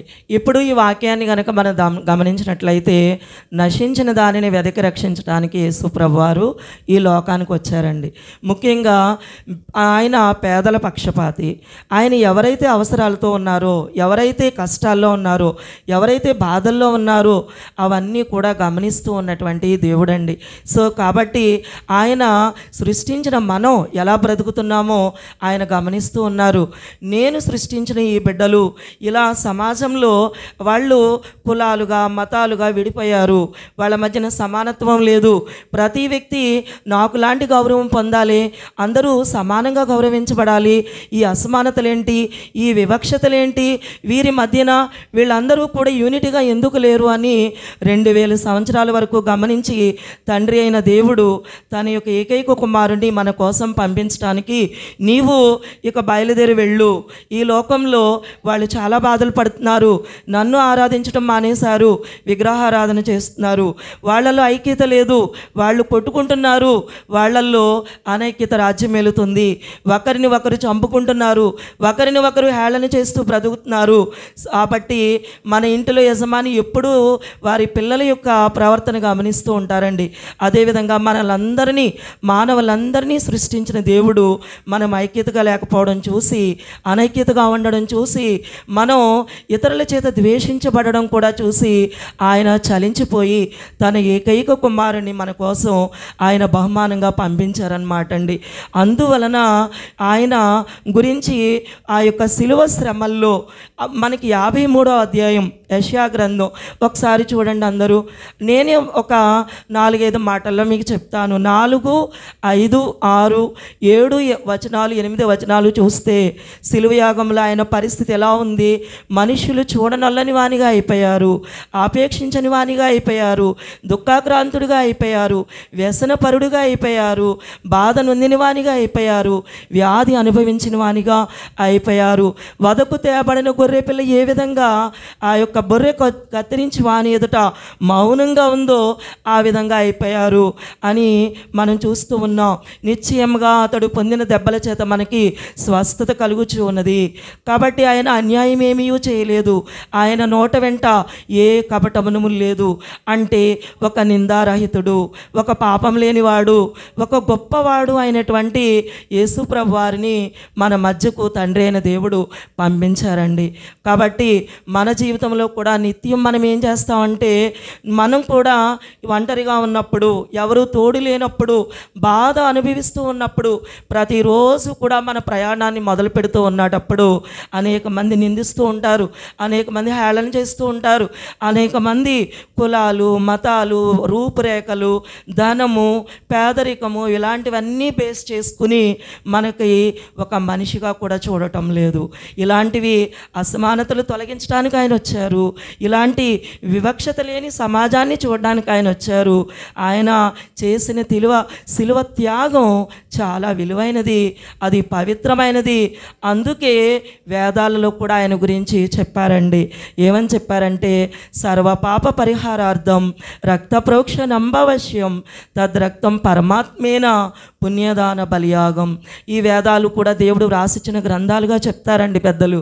మరి అందులో సర్వ మానవాళి పాపం కూడా పోవాలి అంటే, ఒక సర్వపాప పరిహారార్థం పరిహరించబడాలి అంటే, అన్ని పాపాలు పోవాలి అంటే ఏమవ్వాలట? రక్త ప్రోక్షణంబవశ్యం. అంటే రక్తం అనేది చిందించబడాలి, ఆ రక్తం అనేది ప్రోక్షించబడాలి. ఆ రక్తం ఎవరిదై ఉండాలి? తద్రక్తం పరమాత్మేన, అది పరమాత్మునిదై ఉండాలి, దేవునిదై ఉండాలి. పరమాత్మేన పుణ్యదాన బలియాగం. పాపం లేకుండా ఆయన తల్లి గర్భంలో నుంచి వచ్చారు, పాపం లేకుండా బ్రతికారు, పాపం లేకుండానే ఆయన చనిపోయారు. ఏ నేరస్థం ఆయన కాదు, ఏ పాపము చేయలేదు. అలాంటి గొప్ప వ్యక్తి తన యొక్క జీవితాన్ని 33.5 సంవత్సరాలు మాత్రమే బ్రతికి, సర్వ మానవులారా ఇలా బ్రతకండి, మీరు ఇలా ఉండండి, మీరు ఈ విధంగా జీవించండి, అన్నదమ్ములుగా ఉండండి, ఐక్యత కలిగి ఉండండి. తోటి మనిషి అంటే ఎవరనుకున్నారు? నేనే. తోటి మనిషిలో నేనున్నాను, ఎందుకంటే నా యొక్క రూపురేఖలతో నేను సృష్టించాను, అలాంటి వ్యక్తిని అనే హక్కు మీకు ఎక్కడిది అని చెప్పి దేవుడు గట్టిగా మనల్ని ప్రశ్నిస్తున్నారండి. మనం పేదవాళ్లను, ఆడవాళ్లను, చిన్నపిల్లలను, ధనం లేనివారనో వివక్షత చూపించకూడదు, కానీ అందరినీ సమానంగా చూడాలి. కాబట్టి ఇలాంటి సందేశాన్ని ఇవ్వడానికి ఆయన వచ్చారు, ఇలాంటి మాదిరికరమైన జీవితాన్ని జీవించడానికి ఆయన వచ్చారు. కాబట్టి మనం యేసు ఎందుకు వచ్చారు? పేదలకు సువర్తమానం ప్రకటించడానికి వచ్చారు. యేసు ఎందుకు వచ్చారు? నలిగినపోయిన ఆయన్ని విడుదల చేయడానికి వచ్చారు. యేసు ఎందుకు వచ్చారు? దుఃఖాక్రాంతులను ఓదార్చడానికి వచ్చారు. ఎంతసేపు మన యొక్క లోక ఆశలతో పట్టబడుతూ ఉన్నాం, ఎంతసేపు అందమైన వారి వైపు, ధనవంతుల వైపు, గొప్పవారి వైపు, రాజకీయ నాయకుల వైపు మనం తిరుగుతూ ఉన్నాం. కానీ మనం ఏం చేయాలి అంటే, నన్ను ఒక సృష్టికర్త సృష్టించాడు, ఆయనే దేవుడు, ఆయనే నా రక్షకుడు అని చెప్పి ఆయన వైపు చూడాలి. ఇప్పటికైనా చూస్తాడా? ఇప్పటికైనా నా మాట వింటారా? ఇతని ఆశలన్నీ తీరిపోయినాయి కదా, ఇతను మిడిలేసుకొచ్చాడు, లేకపోతే వృద్ధాప్యంలోకి వచ్చారు అంటే ఎప్పటికీ కూడా మనం మార్పు కనిపించట్లేదండి. ఆయన కోరుకునే జీవితం మనలో కనిపించట్లేదు. ఎందుకంటే అనుక్షణం కూడా మనం పొరపడుతూనే ఉన్నాం, తప్పటడుగులు వేస్తూనే ఉన్నాం. కాబట్టి ఈ గుడ్ ఫ్రైడే సందర్భంగానైనా ఆయన శిలువ త్యాగాన్ని మనం జ్ఞాపకం చేసుకోవాలండి. జ్ఞాపకం చేసుకుని పశ్చాత్తాపం పొందాలి, మారు మనసు పొందాలి, పాప క్షమాపణ పొందాలి. రాజు అంటే కిరీటం పెట్టుకున్న రాజు కాదు మన రాజు, మనల్ని రక్షించే రాజు. మనం నిత్యము ఈ యొక్క లోకాశలతో నలిగిపోతూ ఉన్నాం. ఎక్కడ కూడా మన శక్తి సామర్థ్యాలు కూడా వినియోగించుకోకుండా మనల్ని నిర్వీర్యం చేస్తున్నటువంటి సైతానుడి గాడి యొక్క కబంధ హస్తాలకి వెళ్ళిపోతూ ఉన్నాం. ఏవేవో పేర్లు చెప్పుకొని ఏదో ఒక రకంగా ఆనందం పొందాలి అని, ఏదో రకంగా సంతోషం పొందాలి అని మనం పరుగులు తీస్తూ ఉన్నాం. అది కరెక్ట్ కాదు. ఎప్పటికైనా దేవుని ప్రణాళిక వేరు, ఆయన చిత్తం వేరు. అది మనమేంటో తొందరగా గుర్తెరగాలి. మనము డిజైన్ చేసుకున్న జీవితం దేవుడికి ఇష్టం లేదు, ఆయన డిజైన్ చేసిన జీవితమే ఆయనకి ఇష్టం. ఒక ప్రభుత్వ ఉద్యోగమనో, లేకపోతే ఒక పెద్ద మేడలు కట్టుకోవాలనో, లేకపోతే ఒక పెద్ద గౌరవం పొందాలనో, మనం ఈ లోకంలో ఏది వాల్యూ అని కనిపిస్తుందో, ఏది గొప్ప అని మనకు అనిపిస్తుందో వాటి వైపే మన చదువుల్లో, మన యొక్క ఉద్యోగాల్లో, మన యొక్క కెరీర్లో ఇంకా ముందుకెళ్ళాలి, ఇంకా ముందుకెళ్ళాలి అంటూనే ఉన్నాం. మన చుట్టుప్రక్కల పేదవాళ్ళు ఉన్నారు, మన చుట్టుప్రక్కల అనాథ పిల్లలు ఉన్నారు, మన చుట్టుప్రక్కల అన్న వస్త్రాలు లేని వాళ్ళు ఉన్నారు. వాళ్ళందరి కోసం మనం అంగలార్చాలి, వాళ్ళ కోసం ఆలోచన చేయాలి. You are giving help to needy people, అవసరాలతో ఉన్న వాళ్ళకి సహాయం చేయాలి. ఈ రకంగా మన అభివృద్ధిని మనం వినియోగించుకోవాలి. ఆయన యొక్క బాధలను బట్టి మనలో ఒక ఉద్యమం అనేది కలగాలి. యేసు పెరుగుతూ ఉన్న కొద్దీ మనం దేవుని సారూప్యంలోకి వెళ్ళిపోవాలి. మన శరీరం దేవుని ఆలయంగా భావించాలి. ఆలయంగా భావించి ఆయనకే ప్రత్యేకతను ఇవ్వాలి. ఆయన ఒక శరీరధారి కాబట్టి తన తండ్రిని వేడుకుంటున్నారు. సహజమే, ఆ శిక్ష అంత భరించలేనిది, ఆ శిక్ష అంత వేదనతో కూడుకున్నది. ఇంకా రెఫరెన్స్లు చూస్తే హెబ్రీలకు రాసిన పత్రిక 5వ అధ్యాయం 7వ వచనంలో ఈ యొక్క మనకి కనిపిస్తూ ఉంది. ఒకసారి చదవండి.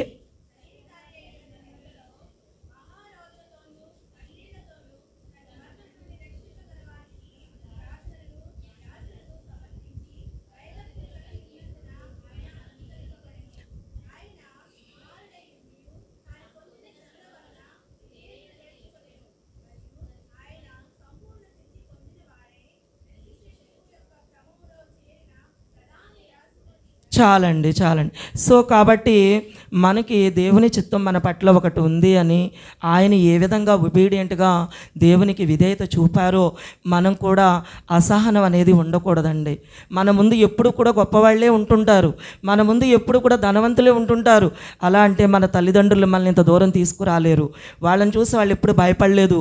వాళ్ళు చక్కగా మనల్ని పెంచారు, పెద్ద చేశారు, మనల్ని కూడా ఒక మంచి స్థితిలో ఉంచారు. ఏమాత్రం భయం అనేది మనకు రాకూడదు, ధైర్యంగా బ్రతకాలి. యేసయ్యను మనం నిత్యం వెంటాడుతూ ఉండాలి, సమాధానాన్ని కోరుకోవాలి. నెంబర్ 1 అని అనిపించుకోవడం కంటే ఒక సర్వెంట్గా, సేవకుడిగా మనం ఉండటమే మంచిది. గొప్పవాడు, గొప్ప వ్యక్తి అని అనిపించుకునే దానికంటే మనం ఎప్పుడూ కూడా ఇతను హెల్ప్ చేస్తాడు, తన మాట సహాయం చేస్తాడు, లేకపోతే తను ఏ రకంగానైనా హెల్ప్ చేస్తాడని ఇతరులు మనం చూసి అనుకోవాలి. మానవత్వాన్ని చాటిన దేవుడు, క్షమాగుణాన్ని పంచి ఇచ్చిన దేవుడు, అంత గొప్ప దేవుడు మన యేసయ్య. కాబట్టి ఆయనకులాగే మనం క్షమాగుణం కలిగి ఉండాలని, ఆయనే చూపించిన మార్గంలో నడవాలి అని చెప్పి నేను అందరూ మనం కోరుకోవాలండి. కీర్తనలు గ్రంథం 22వ అధ్యాయంలో కూడా నా దేవా నా దేవా నా ఆర్తధ్వని నీవెందుకు వినటం లేదు అని దేవుడు చెప్తారు.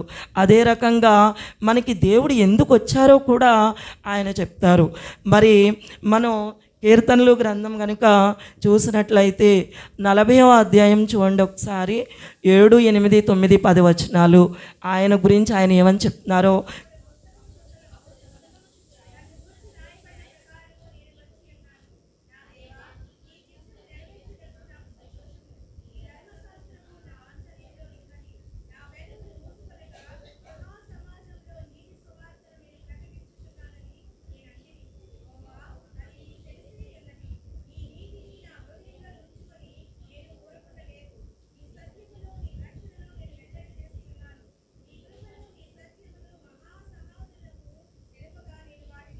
దేవుని యొక్క చిత్తాన్ని అంతటినీ కూడా యేసుప్రభువారు నెరవేర్చారు. ఇది మామూలుగా ఆయన చెప్తారు, అది కీర్తన గ్రంథంలో దేవుడే ముందుగా వ్రాయించారు. ఏదేమైనప్పటికీ మనమందరం కూడా ఒకటి నేను సంతోషిస్తూ ఉన్నాను, ఆత్మీయ జీవితంలో అయ్యగారు చెప్పిన మాటలు వింటూ ఆత్మీయంగా ఎదుగుతూ ఉన్నాం. తర్వాత మనం ఎంతగానో మన యొక్క ప్రవర్తనని, మనలో ఉన్నటువంటి దోషాలని దేవుని ఎదుట ఒప్పుకొనుచు మనం దేవునిలో ఎదుగుతూ ఉన్నాం. ఇదే విధమైనటువంటి ఉజ్జీవాన్ని చివరి వరకు కూడా మనం కొనసాగనివ్వాలి. నా నెక్స్ట్ జనరేషన్ నేను ఏమిచ్చాను అంటే, మనం దేవుణ్ణి ఇవ్వగలిగితే చాలు, ఆయన్ని చూపించగలిగితే చాలు.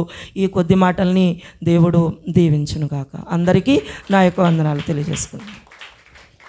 అట్లాగే వేదికను అలంకరించిన పెద్దలకు, పాస్టర్ గారికి నా వందనాలు తెలియజేసుకుంటూ, క్రీస్తు శిలువలో పలికిన 5వ మాట, మన ప్రభువైన యేసుక్రీస్తు వారు పాప పరిహారార్థ బలి నిమిత్తమై మన కోసం, సర్వమానవాళి కోసం పాపం నిమిత్తమై శిలువలో రక్తం కార్చి కన్నీరు పెట్టి మనల్ని కొనుక్కున్నాడండి.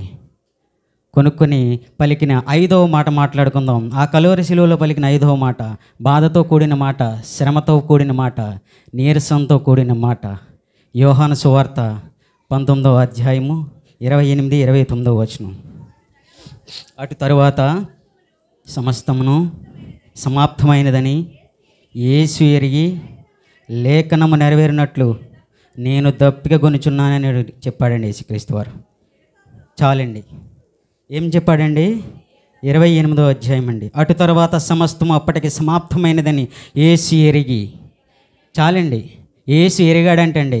యేసుకు తెలిసి అంటారండి ఆయన శిలువ మీద మరణిస్తాడని, 7 మాటలు మాట్లాడతాడని అన్నీ తెలుసండి. ఎలా తెలిసి అంటారు? ఆయనకు ముందుగానే ఒలీవల కొండకు వెళ్ళినప్పుడు తండ్రి అయిన దేవుడి ద్వారా చూపించాడు.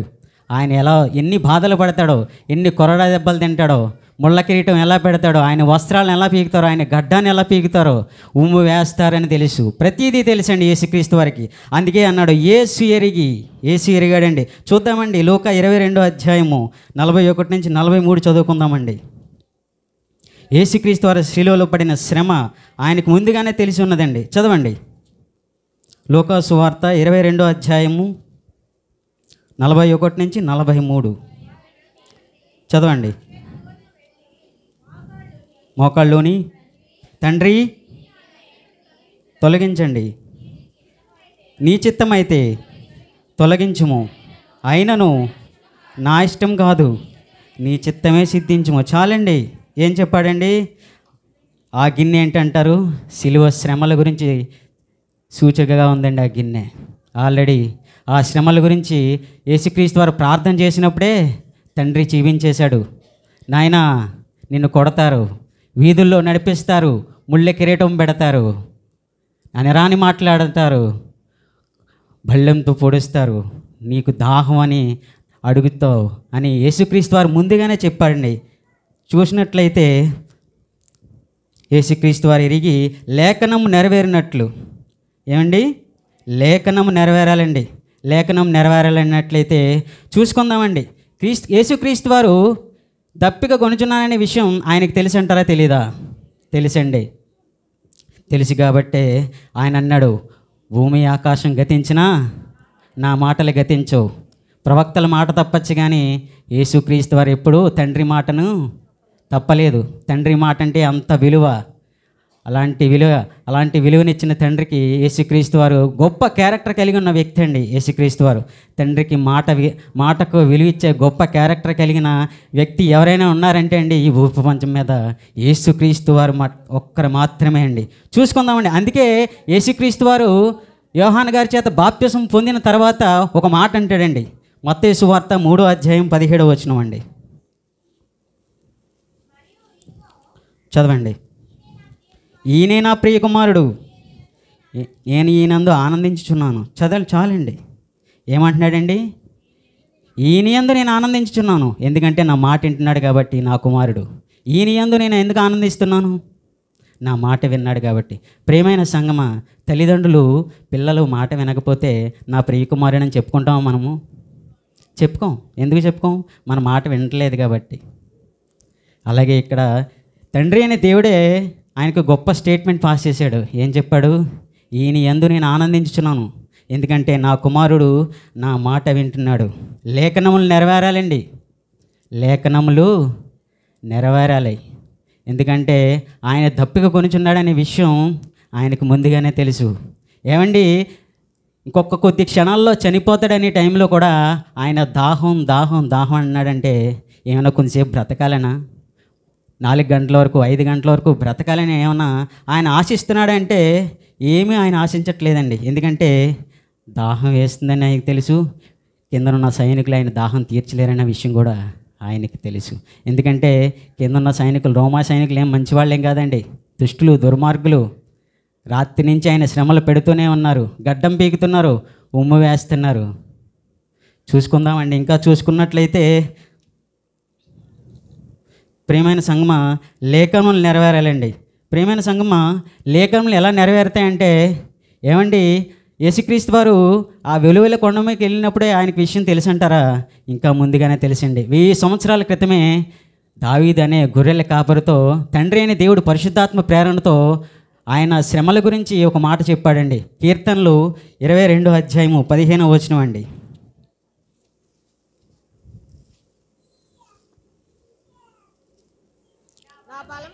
నా బలము ఎండిపోవచ్చున్నది, చిల్ల పెంకువలే అయి ఉన్నది, నా నాలుక నా దవడలకు అంటిపోతుందంటండి. చాలండి. నాలుక దవడలకు ఎప్పుడు అంటిపోద్దండి? దాహం వేసినప్పుడు. దేహం ఏమైపోతుందండి? ఇక్కడ నా ఎముకలన్నీ ఎండిపోతున్నాయి. ఎప్పుడు? దాహం వేసినప్పుడు. మనం శ్రమ పడినప్పుడు మన బాడీ అంతా పెయిన్స్ వచ్చేస్తాయి, చాలా ఇబ్బంది పడిపోతూ ఉంటాం ప్రియమైన వారులారా. అందుకే చెప్పాడు, లేఖనాలు నెరవేరాలి, లేఖనములు నెరవేరాలండి. ప్రియమైన సంగమా, చాలామంది ప్రవక్తలు వచ్చారు, అపోస్తులు వచ్చారు, కానీ తండ్రి అయిన దేవుడు మాట విన్నారో వినలేదో మనకు తెలియదు, కానీ దేవుడు మాత్రం లేఖనాలు నెరవేరుస్తున్నాడు. ఇంకా చూసుకున్నట్లయితే కీర్తనల గ్రంథం 69:21 వచనం, 22వ అధ్యాయం మొత్తం అండి ఆయన పడిన శ్రమల కోసమే చెప్తూ ఉంటాడండి. వారు నాకు చేదును ఆహారంగా ఇచ్చారు, నాకు దప్పిక అయినప్పుడు చిరకను తాగనిచ్చారండి. ఏమిచ్చారండి? చాలండి, చిరకను తాగనిచ్చారనే మాట ఇప్పుడు 1000 సంవత్సరాల క్రితమే దావీదు గారు చెప్పారండి. ప్రియమైన సంగమా, యేసుక్రీస్తు వారు దప్పిక కొనుచున్నాననే విషయం ఇక్కడే చెప్పాడంటారా? ఇంతకుముందు ఎక్కడైనా చెప్పారా? ఇది రెండవసారి చెప్పాడండి యేసుక్రీస్తు వారు దప్పిక కొనుచున్నాననే విషయం. మొట్టమొదటిసారి ఎక్కడ చెప్పారో తెలుసండి? సమరయ స్త్రీ దగ్గర అండి. అక్కడ కూడా వెళ్దామండి ఒకసారి. యోహాను సువార్త 4వ అధ్యాయము 7-14 వచనాలు చదువుదామండి. సమరయ స్త్రీ, చదవండి. ఏమడిగాడండి? దాహం ఇమ్మని అడిగాడంటండి. ఏమండి, ఆయన దాహం ఏమన్నా మనం తీర్చగలమంటారా? తీర్చలేం. చదవండి, ఇంకా చదవండి. అవునండి, అవునండి,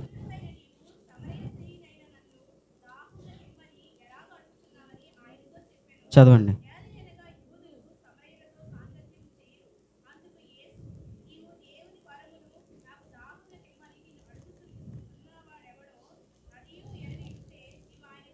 చాలండి. ఇక్కడ ఏం చెప్తున్నాడండి? ఏమండి, ఆ సమరయ స్త్రీ యేసుక్రీస్తు వారికి దాహం తీర్చడంలో యేసుక్రీస్తు వారికి దాహం తీరిందా, లేకపోతే ఆవిడికే ప్రయోజనం అయిందా చెప్పండి? ఆవిడికే ప్రయోజనం అయిందండి. ఎందుకంటే ఆయన నీళ్ల ద్వారా ఆయన దాహాన్ని మనం తీర్చలేమండి ప్రియమైన వారలారా. ఇంకా చూసుకుందామండి, యోహాను సువార్త 7వ అధ్యాయం 37వ వచనం. ఆ పండుగలో చదవండి. ఏమండి, దప్పిక తీర్చుకొని చాలండి. ఏమండి, ఆయన శిలువ మీద ఉన్నప్పుడు నాకు దాహం దాహం అని అడుగుతున్నాడు. ఇక్కడేమో మీరు నా యొద్దకు రండి, నేనే మీకు దాహాన్ని తీరుస్తానంటే మనం ఆయన దాహాన్ని తీర్చగలమంటారా? ఇంకా చూసుకుందామండి, ప్రకటనల గ్రంథం 21వ అధ్యాయము 6వ వచనం చదవండి.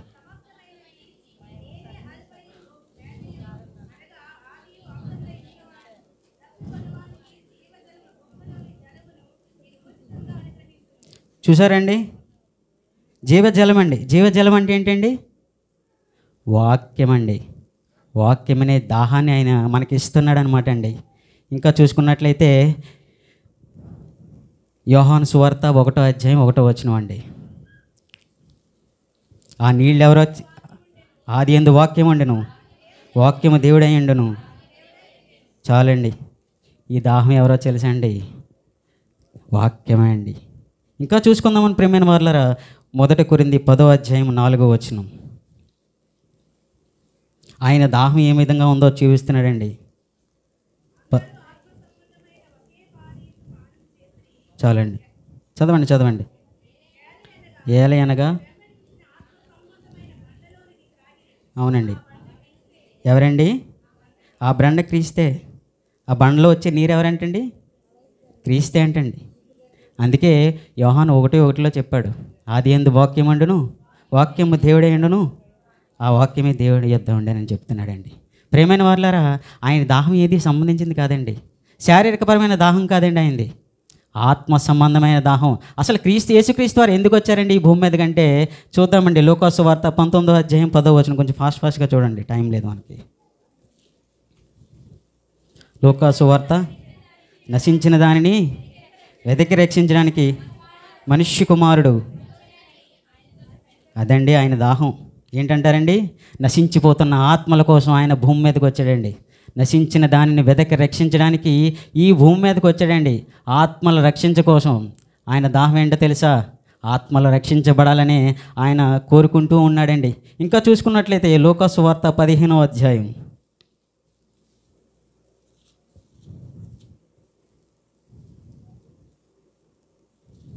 7 నుంచి 10 వచనాలండి. అటువలే మారు మనసు పొంది 99 గొర్రెల నీతిమంతుల కంటే కలుగు సంతోషం. మారు మనసు పొందు ఒక పాప విషయం సంతోషం. చాలండి. ఎవరండి? ఒక పాపి మారడం వల్ల ఆయనకు దాహం తీరుతుందండి. 99 మంది అవసరం లేదండి ఆయనకి. ఒక్క పాపి మారితే ఆయనకు దాహం తీరుతుందండి. ఇంకా చూద్దామండి, 10వ వచనం కూడా చూద్దాం.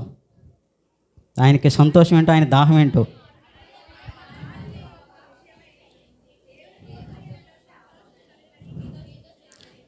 సంతోషం ఏంటండి? ఒక పాపి మారాలి. ఆయన దాహం తీరింది కాబట్టి దేవదూతల యొద్ద ఆయన సంతోషాన్ని వెల్లడిపరుచున్నాడు. ఇంకా చూసుకున్న హెచ్కేల్ గ్రంథం 18వ అధ్యాయం 23వ వచనం.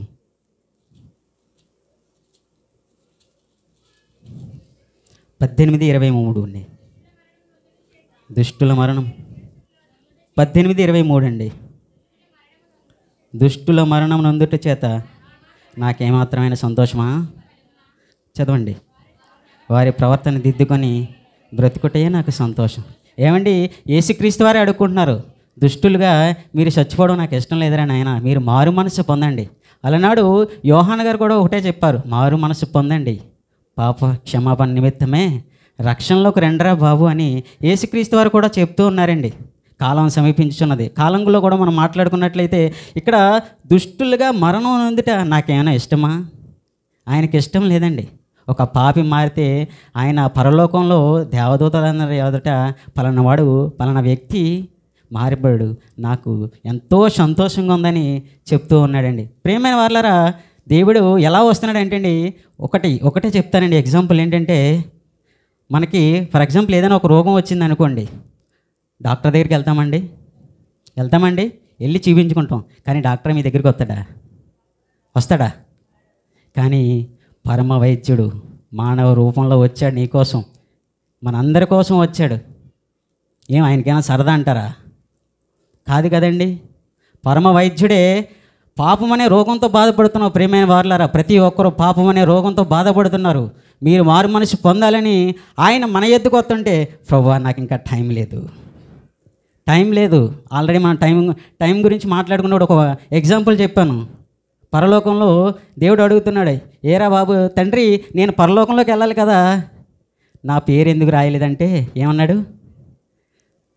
చాలాసార్లు నీ పేరు జీవగ్రంథంలో రాద్దామని అనుకున్నాను కానీ నాకు టైం దొరకలేదన్నాడు. దేవుడు కూడా అదే చెప్తాడు. నువ్వు టైం లేదు అని ఆయనకి చెప్పి తప్పించుకొని తిరుగుతున్నావు. ఆయన కూడా టైం లేదని తప్పించుకుని తిరగడండి. ప్రేమైన వాళ్ళ ఇంకా చూసినట్లయితే ఆయన దాహం శారీరక పరమైనది కాదండి, ఆత్మపరమైన దాహమే తప్ప శారీరక పరంగా ఎప్పుడు ఆయనకి ఎటువంటి దాహం లేదండి. ప్రేమైన వాళ్ళారా, అలనాడు సైనికులు ఒక్కసారే చేదునిచ్చారండి, చేదైన ద్రాక్షరసాన్ని ఇచ్చారు. కానీ మనం ప్రతిరోజు ఆయనకి చేదు చిరకనే ఇస్తూ ఉన్నామండి. వాళ్ళ దుష్టులే, దుర్మార్గులే రోమా సైనికులు. కానీ ఈరోజు మనం చూసుకున్నట్లయితే ప్రతి ఒక్కరూ ఆయన దాహాన్ని తీర్చలేకపోతున్నామంటే మనలో మార్పు రావట్లేదు. ఎన్నో వాక్యాలు వింటున్నాం, వినేసి వెళ్ళిపోతున్నాం తప్ప ఆచరణలో పెట్టట్లేదు. మారాలి, ప్రతి ఒక్కరూ మారి పరలోకం చేరాలనే ఆయన యొక్క తపన తప్ప ఇంకేమీ లేదండి. ఆయన దాహం కూడా అదే, ఆయన కూడా అదే అడుగుచున్నాడు. ఇంకా చూసుకున్నట్లయితే ప్రియమైన సంగమా, ప్రకటనల గ్రంథం 3:20 చదువుదామండి. ప్రకటనల గ్రంథం 3:20.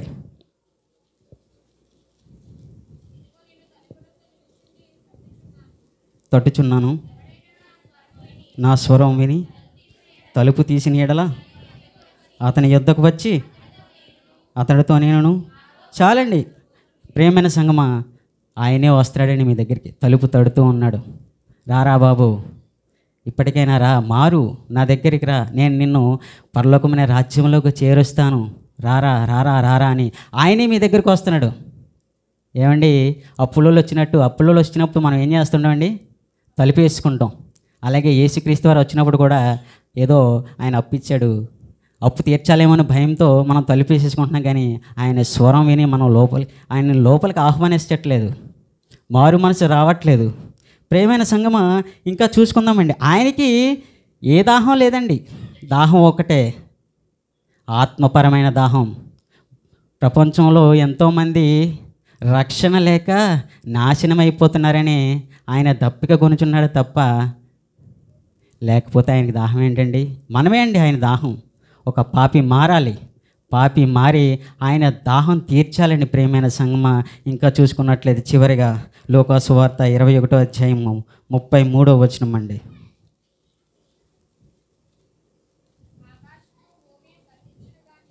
చదవండి.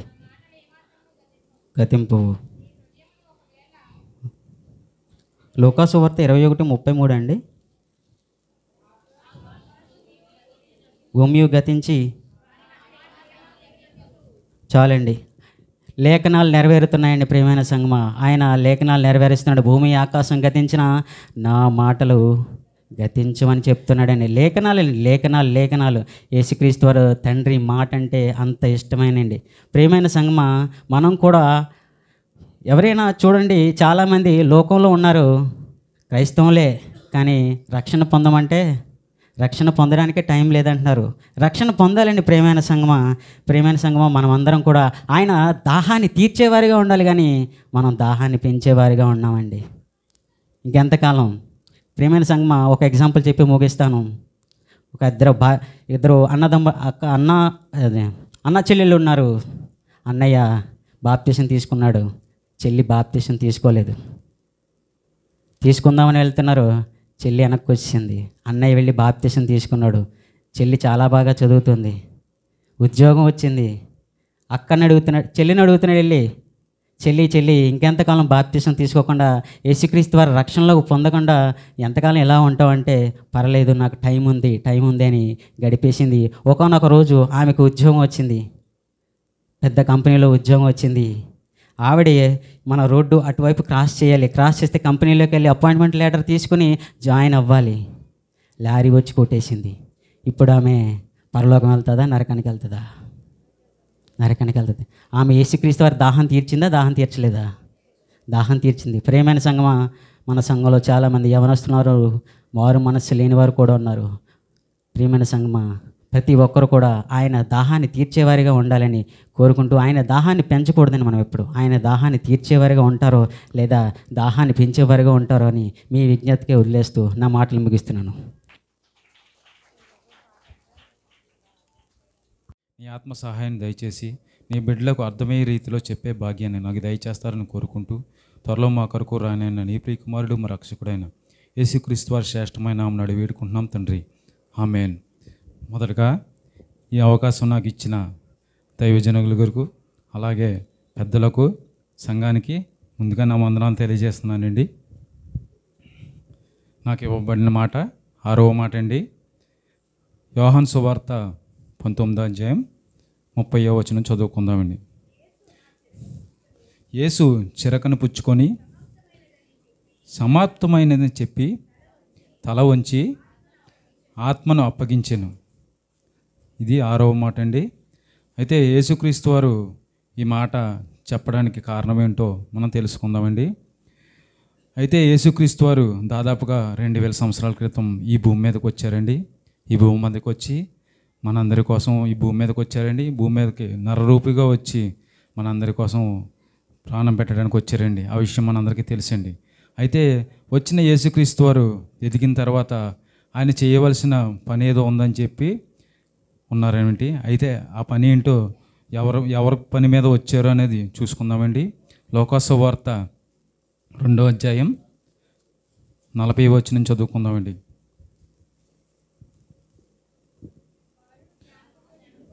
బాలుడు జ్ఞానంతో నిండుకొనుచు ఎదిగి బలం పొందుచుండును, దేవుని దయ ఆయన మీద ఉండును. చాలండి. ఎందుకే ఇక్కడ బాలుడు అంటే ఎవరండి? యేసుక్రీస్తు వారండి. ఇంకా చదువుకుందామండి. బాలుడు జ్ఞానంతో నిండుకొనుచు ఎదిగి బలము పొందుచుండెను, దేవుని దయ ఆయన మీద ఉండెను. తర్వాత 41 కూడా చదువుకుందామండి. పస్కా పండుగప్పుడు ఆయన తల్లిదండ్రులు ఏటేటా వెలుసేవనికి వెళ్ళిచుండువారు. ఆయన 12వ వాడైనప్పుడు ఆ పండుగను ఆచరించుటకు వాడుక చొప్పున యెరూషలేమునికి వెళ్ళిరి. ఆ దినములు తీరిన తర్వాత వారు తిరిగి వెళ్ళిచుండగా బాలుడైన యేసు యెరూషలేములో నిలిచెను. ఆయన తల్లిదండ్రులు ఆ సంగతి ఎరుగక ఆయన సమూహంలో ఉన్నాడని తలంచి ఒక దిన ప్రయాణం సాగిపోయి తమ బంధువుల్లోనూ నెలవైన వారిలోనూ ఆయనను వెతుకుచుండిరి. ఆయన కడపనున్నందున ఆయనను వెతుకుచు యెరూషలేముకు తిరిగి వచ్చిరి. 3 దినములు అయిన తర్వాత ఆయన దేవాలయంలో బోధకుల మధ్య కూర్చుండి వారి మాటలు ఆలకించు వారిని ఉండగా చూచిరి. చాలండి. ఇక్కడ చూసుకున్నట్లయితే ప్రతి సంవత్సరం కూడా పస్కా పండుగ దినాన్నే మరియమ్మ గారు, యేసప్ప గారు వెళ్ళే ఆచారం ఉందంటండి. వారితో పాటు మన బాలుడైన యేసుక్రీస్తు వారు కూడా వెళ్ళారమంటండి. ఆ సమయానికి ఆయన వయసు ఎంతండి? 12 సంవత్సరాలండి. 12 సంవత్సరాలు అంటే దాదాపుగా మనం చూసుకున్నట్లయితే ఇప్పుడు ఉన్న వారిలో 7th క్లాస్కి వచ్చినట్టండి. అంతే కదండి. 7th క్లాస్ లేదా 6th క్లాసు, 2 రేట్ల మధ్యగా ఉన్నాం. 12 వాళ్ళ వయసులో యెరూషలేముకి వెళ్ళారంటండి. ఆ దినంలో యెరూషలేముకి వెళ్ళిన తర్వాత అక్కడ ఆ పండగ దినం అయిపోయిన తర్వాత తల్లిదండ్రులు తిరిగి ప్రయాణంలో బయలుదేరారటండి. బయలుదేరినప్పుడు యేసు వారితో కూడా వస్తున్నాడేమో అనుకున్నారు, కానీ వచ్చాడో లేదో చూడలేదండి. చూడకపోయేసరికి దాదాపుగా ఒక రోజు ప్రయాణం చేసిన తర్వాత చూస్తే ఆ జనసమూహంలో కానీ తన బంధువుల మధ్యలో కానీ తను లేడంటండి యేసుక్రీస్తు వారు. లేకపోయేసరికి మళ్ళీ తిరిగి వెనక్కి వచ్చేసరికి ఎన్ని రోజులు అయిందండి? 3 దినములు అయిపోయిందండి. 3 దినములకు అయ్యేటప్పటికి ఆ 3 దినాలు ఎక్కడ ఉన్నాడని చూసినట్లయితే అక్కడ యెరూషలేము దేవాలయంలో బోధకుల మధ్య కూర్చొని ప్రశ్నలు అడుగుతున్నాడంటండి. మనం ఎప్పుడన్నా అలా ప్రశ్నించామండి? లేదండి. కానీ ఆయనకి తెలుసండి. తెలుసుకుని అసలు ఆయన అంత జ్ఞానం ఆయనకు ఉంది కాబట్టి బోధకులను ప్రశ్నలు అడుగుతున్నాడంటండి. ప్రశ్నలు అడిగి తర్వాత చూసుకున్నట్లయితే ఆయన ఇక్కడ ఎందుకున్నావు అని చెప్పి వారి తల్లిదండ్రులు అడిగితే ఆయన సమాధానం చెప్తున్నాడు అనమాట అండి. 49వ వచనం చదువుకుందామండి. ఆయన, మీరు నన్ను ఎలా వెతుకుచుండ్రి, నేను నా తండ్రి పని మీద ఉండవాలనని మీరు ఎరగరా అని తిరిగి ఎవరిని అడుగుతున్నాడని సరిపోద్దండి. తండ్రి ఎవరి పని మీద వచ్చాడంటండి? తండ్రి పని మీద ఈ భూమి మీదకి వచ్చాడంటండి. ఎందుకే తండ్రి పని ఏమిటండి? ఆయన చిత్తం నెరవేర్చడమే ఆయన పని అనమాట అండి. అయితే ఎంతకీ యేసుక్రీస్తు వారు ఎందుకు పుట్టారనేది ఆయనకు తెలుసండి. అయితే మనకు తెలుసండి మనల్ని ఎందుకు దేవుడు పుట్టించాడు అనేది, అది కూడా చూసుకుందామండి. ఎపిసి పత్రిక 2వ అధ్యాయం 10వ వచనం అండి.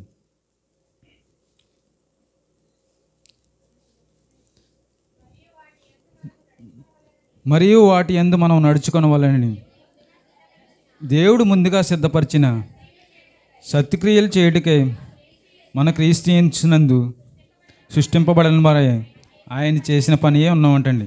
మనం ఏం చేయడానికి పుట్టామంటండి? దేవుని యొక్క సత్క్రియలు చేయడానికి పుట్టామంటండి. అలాగే ఆయన పనియే ఉన్నామంటండి. అయితే మనం దేవుని పని చేస్తున్నామంటారండి? ఇంతకీ మనం దేవుని పని మనం చేస్తున్నామో లేదో అది కూడా దేవుడే మన వాక్యంలో రాసి ఇచ్చాడండి. ఫిలిప్పీయుల పత్రిక 2వ అధ్యాయం 21వ వచనం చదువుకుందామండి. అందరూ తమ సొంత కార్యములే చూచుకొనిచున్నారు కానీ యేసు కార్యములు ఎవరు చూడట్లేదంటండి. సరిపోద్దండి. ఎందుకే సొంత కార్యాలే చేసుకుంటున్నారంటండి. ఈ దేవుని కార్యాలు ఎవరు కూడా చేయడానికి ముందుకు రావట్లేదంటండి. అటువంటి పరిస్థితిలో మనం ఉండకూడదండి. ఎందుకంటే మనం చిన్నప్పటి నుంచే దేవుని యొక్క క్రియలు నేర్చుకోవాలండి. మనకి బాగా తెలుసండి. సామెతల గ్రంథం 22వ అధ్యాయం 6వ వచనం అండి. బాలుడు నలవలసిన త్రోవను వానికి నేర్పుము, వాడు పెద్దవాడైనప్పుడు దాని నుండి తొలగిపోడు. ఆ విధంగా మనం చిన్నప్పటి నుంచే దేవుని పనిలో మనం ముందుకు కొనసాగిపోవాలండి. దేవుని పనిలో ముందుకు కొనసాగిపోయి ఉండాలన్నమాట అండి. అలాగే యేసుక్రీస్తు వారు కూడా తన తండ్రి పని మీద ఈ భూమి మీదకి వచ్చారని చెప్పి మీరు ఎరగరా అని చెప్పి తల్లిదండ్రులుగా ఉన్న ఈ భూమి మీద ఉన్న తల్లిదండ్రులని తిరిగి ప్రశ్నించాడండి. చూసాం కదండి. లోకసువార్త 2వ అధ్యాయం 49వ వచనంలో చదువుకున్నాం కదండి. మళ్ళీ ఒకసారి చదవండి ఆ మాట. ఆయన మీరు ఎలా నన్ను వెతుకుచుండురి, నేను నా తండ్రి పని మీద ఉండవలనని మీరు ఎరుగరా అని వారితో చెప్పాను. చాలండి. తండ్రి పని మీద వచ్చాడంటే అండి. ఇంతకీ తండ్రి పని ఏంటండి? ఆయన వచ్చిన పని ఏంటంటో మనం చూసుకున్నట్లయితే నశించిన దాన్ని వెదకి రక్షించడానికి వచ్చాడండి. మనందరి మారు మనసు నిమిత్తం, పాప క్షమాపణ నిమిత్తం వచ్చాడండి. అలాగే మనందరి కోసం 40 దినాలు ఉపవాసం అనగా శోధన భరించాడండి. మనందరి పాపాల నిమిత్తం కొరడాలతో కొట్టించుకున్నాడండి. మనందరి పాపాల నిమిత్తం ముండ్ల కిరీటం పెట్టించుకున్నాడండి. అలాగే మనందరి నిమిత్తం సిలువ వేయబడ్డాడండి. ఇవన్నీ చేశాడండి. ఇవన్నీ ఎవరి కోసం చేశాడంటే మన కోసమే చేశాడండి. అయితే ఇదంతా కూడా దేవుడు తనకిచ్చిన పని అండి. తండ్రి అయిన దేవుడు కుమారుడైన యేసుక్రీస్తు వారికి ఇచ్చిన పని అన్నమాట అండి. ఆ పనిని ఏం చేశాడనేది చూసుకున్నట్లయితే యోహాను సువార్త 17వ అధ్యాయం 4వ వచనం. చేయుటకు నీవు నాకు ఇచ్చిన పనిని నేను సంపూర్ణంగా నెరవేర్చి భూమి మీద నిన్ను మహిమపరిచితిని. సరిపోద్దండి. చేయుటకు ఇచ్చిన పనిని సంపూర్తిగా నెరవేర్చేటంటండి. ఆ విధంగా మనం చేయగలుగుతున్నామండి. దేవుడు మనల్ని ఎందుకు పుట్టించాడో, ఎందుకైతే ఈ లోకానికి పంపించాడు అనేది విషయం మాత్రం మర్చిపోయి మన సొంత కార్యాలను చూసుకుంటున్నామండి. అట్టి రీతిలో యేసుక్రీస్తు వారు లేకుండా ఎందుకైతే వచ్చారో మన పాపం నిమిత్తం ఆయన సిలువలో రక్తం కార్చడానికి ఇవన్నీ విషయాలు ఆయనకి తెలుసండి. అది ఎప్పటి నుంచి తెలుసుకున్నాడండి? 12 సంవత్సరాల క్రితం నుంచే తెలుసుకున్నాడండి. 12 సంవత్సరాల వయసు నుంచే ఆయన తెలుసుకొని నా తండ్రి పని మీద నేను ఇక్కడికి వచ్చాననే విషయం ఆయన గుర్తుందండి. మనము కూడా అలాగే ఆయన పనిలో గుర్తుంచాలి. చివరగా కీర్తన గ్రంథం 69వ అధ్యాయం 21వ వచనం చదువుకుందామండి.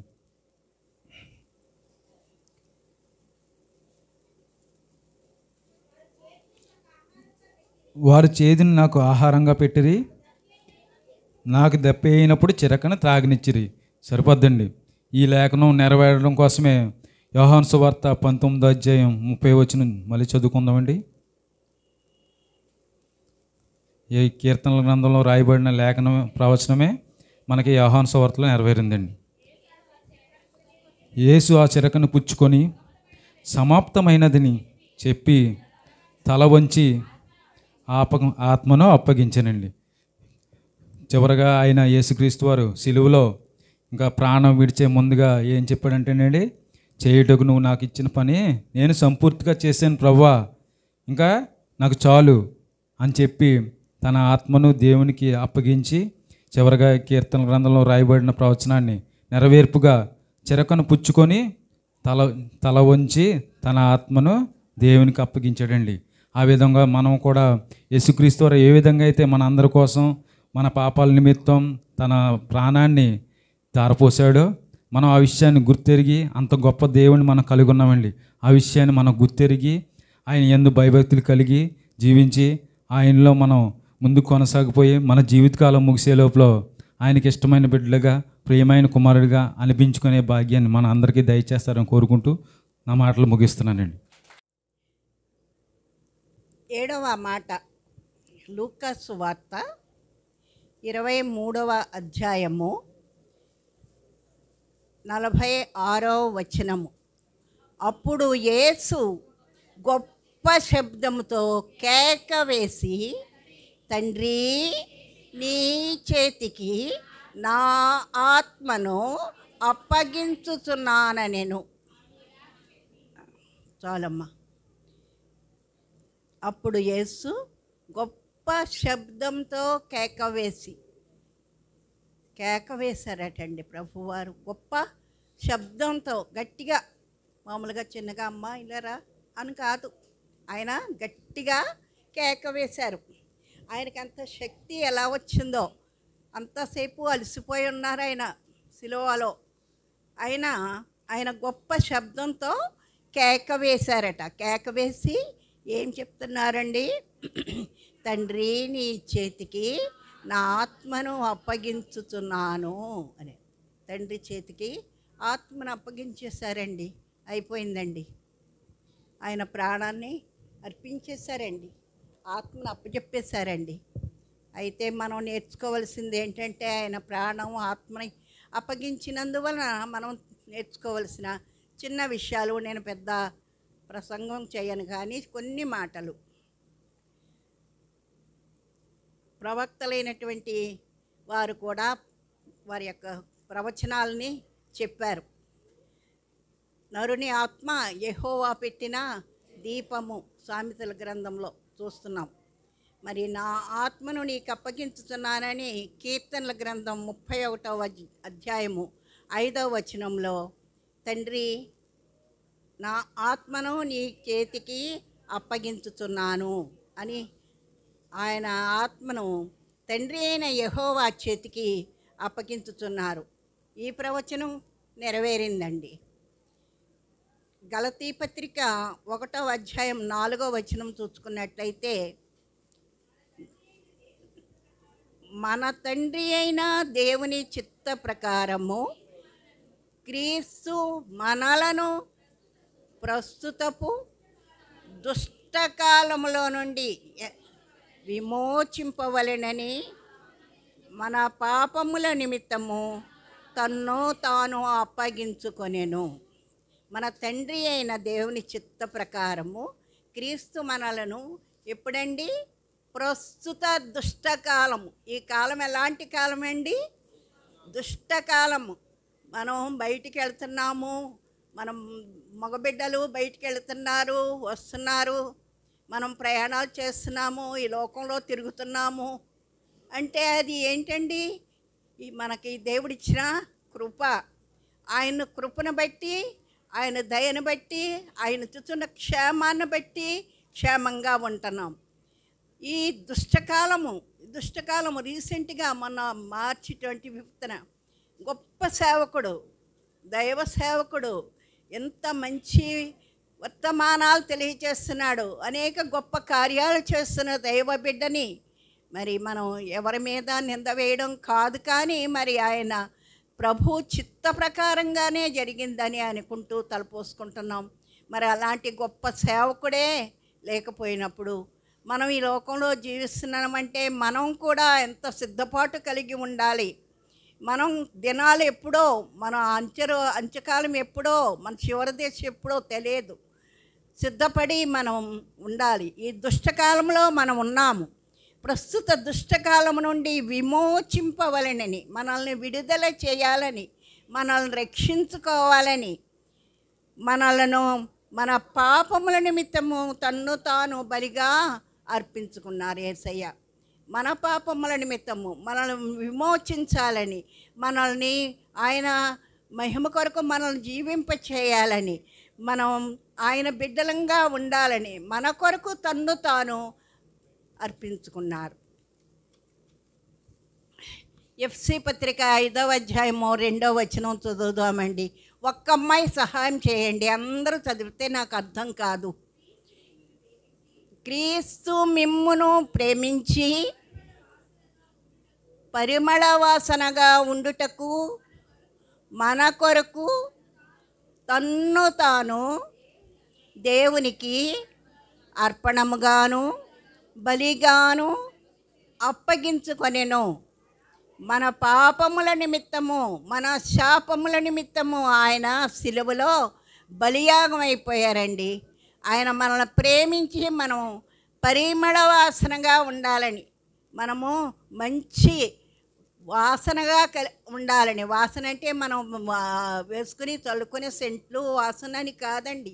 మన జీవితము, మన ప్రవర్తన, మన సమాజంలో మన యొక్క మరి మన జీవించే విధానము అన్నీ కూడా ఆయనకి ఇంపుగా ఇష్టంగా ఉండాలని, మనల్ని పరిమళ వాసనగా ఉండాలని మన కొరకు ఆయన అప్పగించుకున్నాడండి. తనకు తాను తన రక్తాన్ని ధారపోసాడు. ఆయన సిలువ కల్వరిపై ఆయన రుధిరాన్ని అంతటినీ కార్చి మనకి విమోచన కలుగ చేయాలని, మనకి రక్షణ కలుగ చేయాలని మనల్ని తనకు తానుగా బలి అయిపోయాడండి యేసయ్య. ఆయన మన కొరకు ఇంకా చేసినటువంటి అనేక త్యాగాలు, అనేకమైనటువంటివి మన కొరకు ఆయన అనేక శ్రమలు పొందాడు, ఉమ్మి వేయించుకున్నాడు, ఏడవబడ్డాడు, కొట్టబడ్డాడు, రాత్రంతా శ్రమ పెట్టారు. ఎన్ని శ్రమలకు వచ్చి మన కొరకు ఆయన సిలువ శ్రమ అనుభవించి మన పాపములను మనల్ని ఆయన పవిత్ర రక్తంతో కడిగి శుద్ధిపరిచినటువంటి ప్రభు కొరకు మనం ఏం చేయాలి, మనం ఎలా ఉండాలి, మనం గ్రహించుకుందామండి. అనేక మాటలు, అనేక ప్రసంగాలు జీవితంలో చాలా వింటున్నాం. అయితే మనకు కావలసింది రక్షణ విధానం, మన ఆత్మలకు కావలసిన మరి జీవితం కావాలి. పేతురు పత్రిక మొదటి పత్రిక 2వ అధ్యాయము 23వ వచనం చదవండి అమ్మ. ఆయన దూషింపబడి బదులు దూషింపలేదు, ఆయన శ్రమ పెట్టబడి బెదిరింపక న్యాయముగా తీర్చు దేవునికి తన్ను తాను అప్పగించుకొనెను.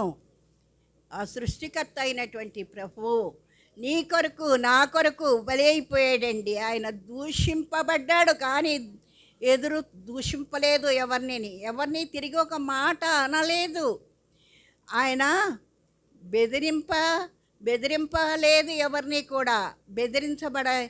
ఉన్నాడు కానీ న్యాయంగా తీర్పు తీర్చేటువంటి న్యాయాధికారి అయినటువంటి దేవునికి తను తానే అప్పగించుకున్నాడండి. ఆ సృష్టికర్త నీ కొరకు నా కొరకు బలైపోయాడు. అలాంటి గొప్ప దేవుని మనము స్తుతించుకోవాలండి. చివరిగా మార్కు సువార్త 15వ అధ్యాయము 37 వచనం నుండి 39 వచనం వరకు చదవండి అమ్మ. మార్కు సువార్త 10వ అధ్యాయము 37 నుండి 39 వరకు. అంతటా యేసు గొప్ప కేక వేసి ప్రాణము విడిచెను. అప్పుడు దేవాలయపు తెర పైనుంచి క్రింది వరకు రెండుగా చినిగెను. ఆయనకు ఎదురుగా నిలిచి ఉన్న శతాధిపతి ఆయనకి ఇలాగు ప్రాణము విడుచుట చూచి, నిజముగా ఈ మనుష్యుడు దేవుని కుమారుడే అని చెప్పెను. చాలమ్మా, థ్యాంక్ యూ. యేసు గొప్ప శబ్దంతో కేక వేసి, ఆయన శబ్దంతో కేక వేశారు. కేక వేసి ప్రాణము విడిచారు. ప్రాణం విడిచినప్పుడు అప్పుడు అక్కడ ఒక సంఘటన జరిగిందండి. దేవాలయపు తెర పైనుండి క్రింది వరకు రెండుగా చీలెను. పైనుండి క్రింది వరకు రెండుగా చీలిపోయింది. ఆయన ఎదురుగా నిలిచిన శతాధిపతి ఆయన్ను ప్రాణం విడుచుట చూచి, నిజముగా ఈ మనుష్యుడు దేవుని కుమారుడే, నిజముగా ఈ మనుష్యుడు దేవుని కుమారుడే. ఆయన అన్ని విధాలా దేవుని కుమారుడండి. ఆయన తండ్రి దగ్గర నుండి మన కొరకు పంపబడిన పరిశుద్ధుడండి, విమోచకుడండి. ఆయనకి పేర్లు ఉన్నాయండి. హెబ్రీ పత్రిక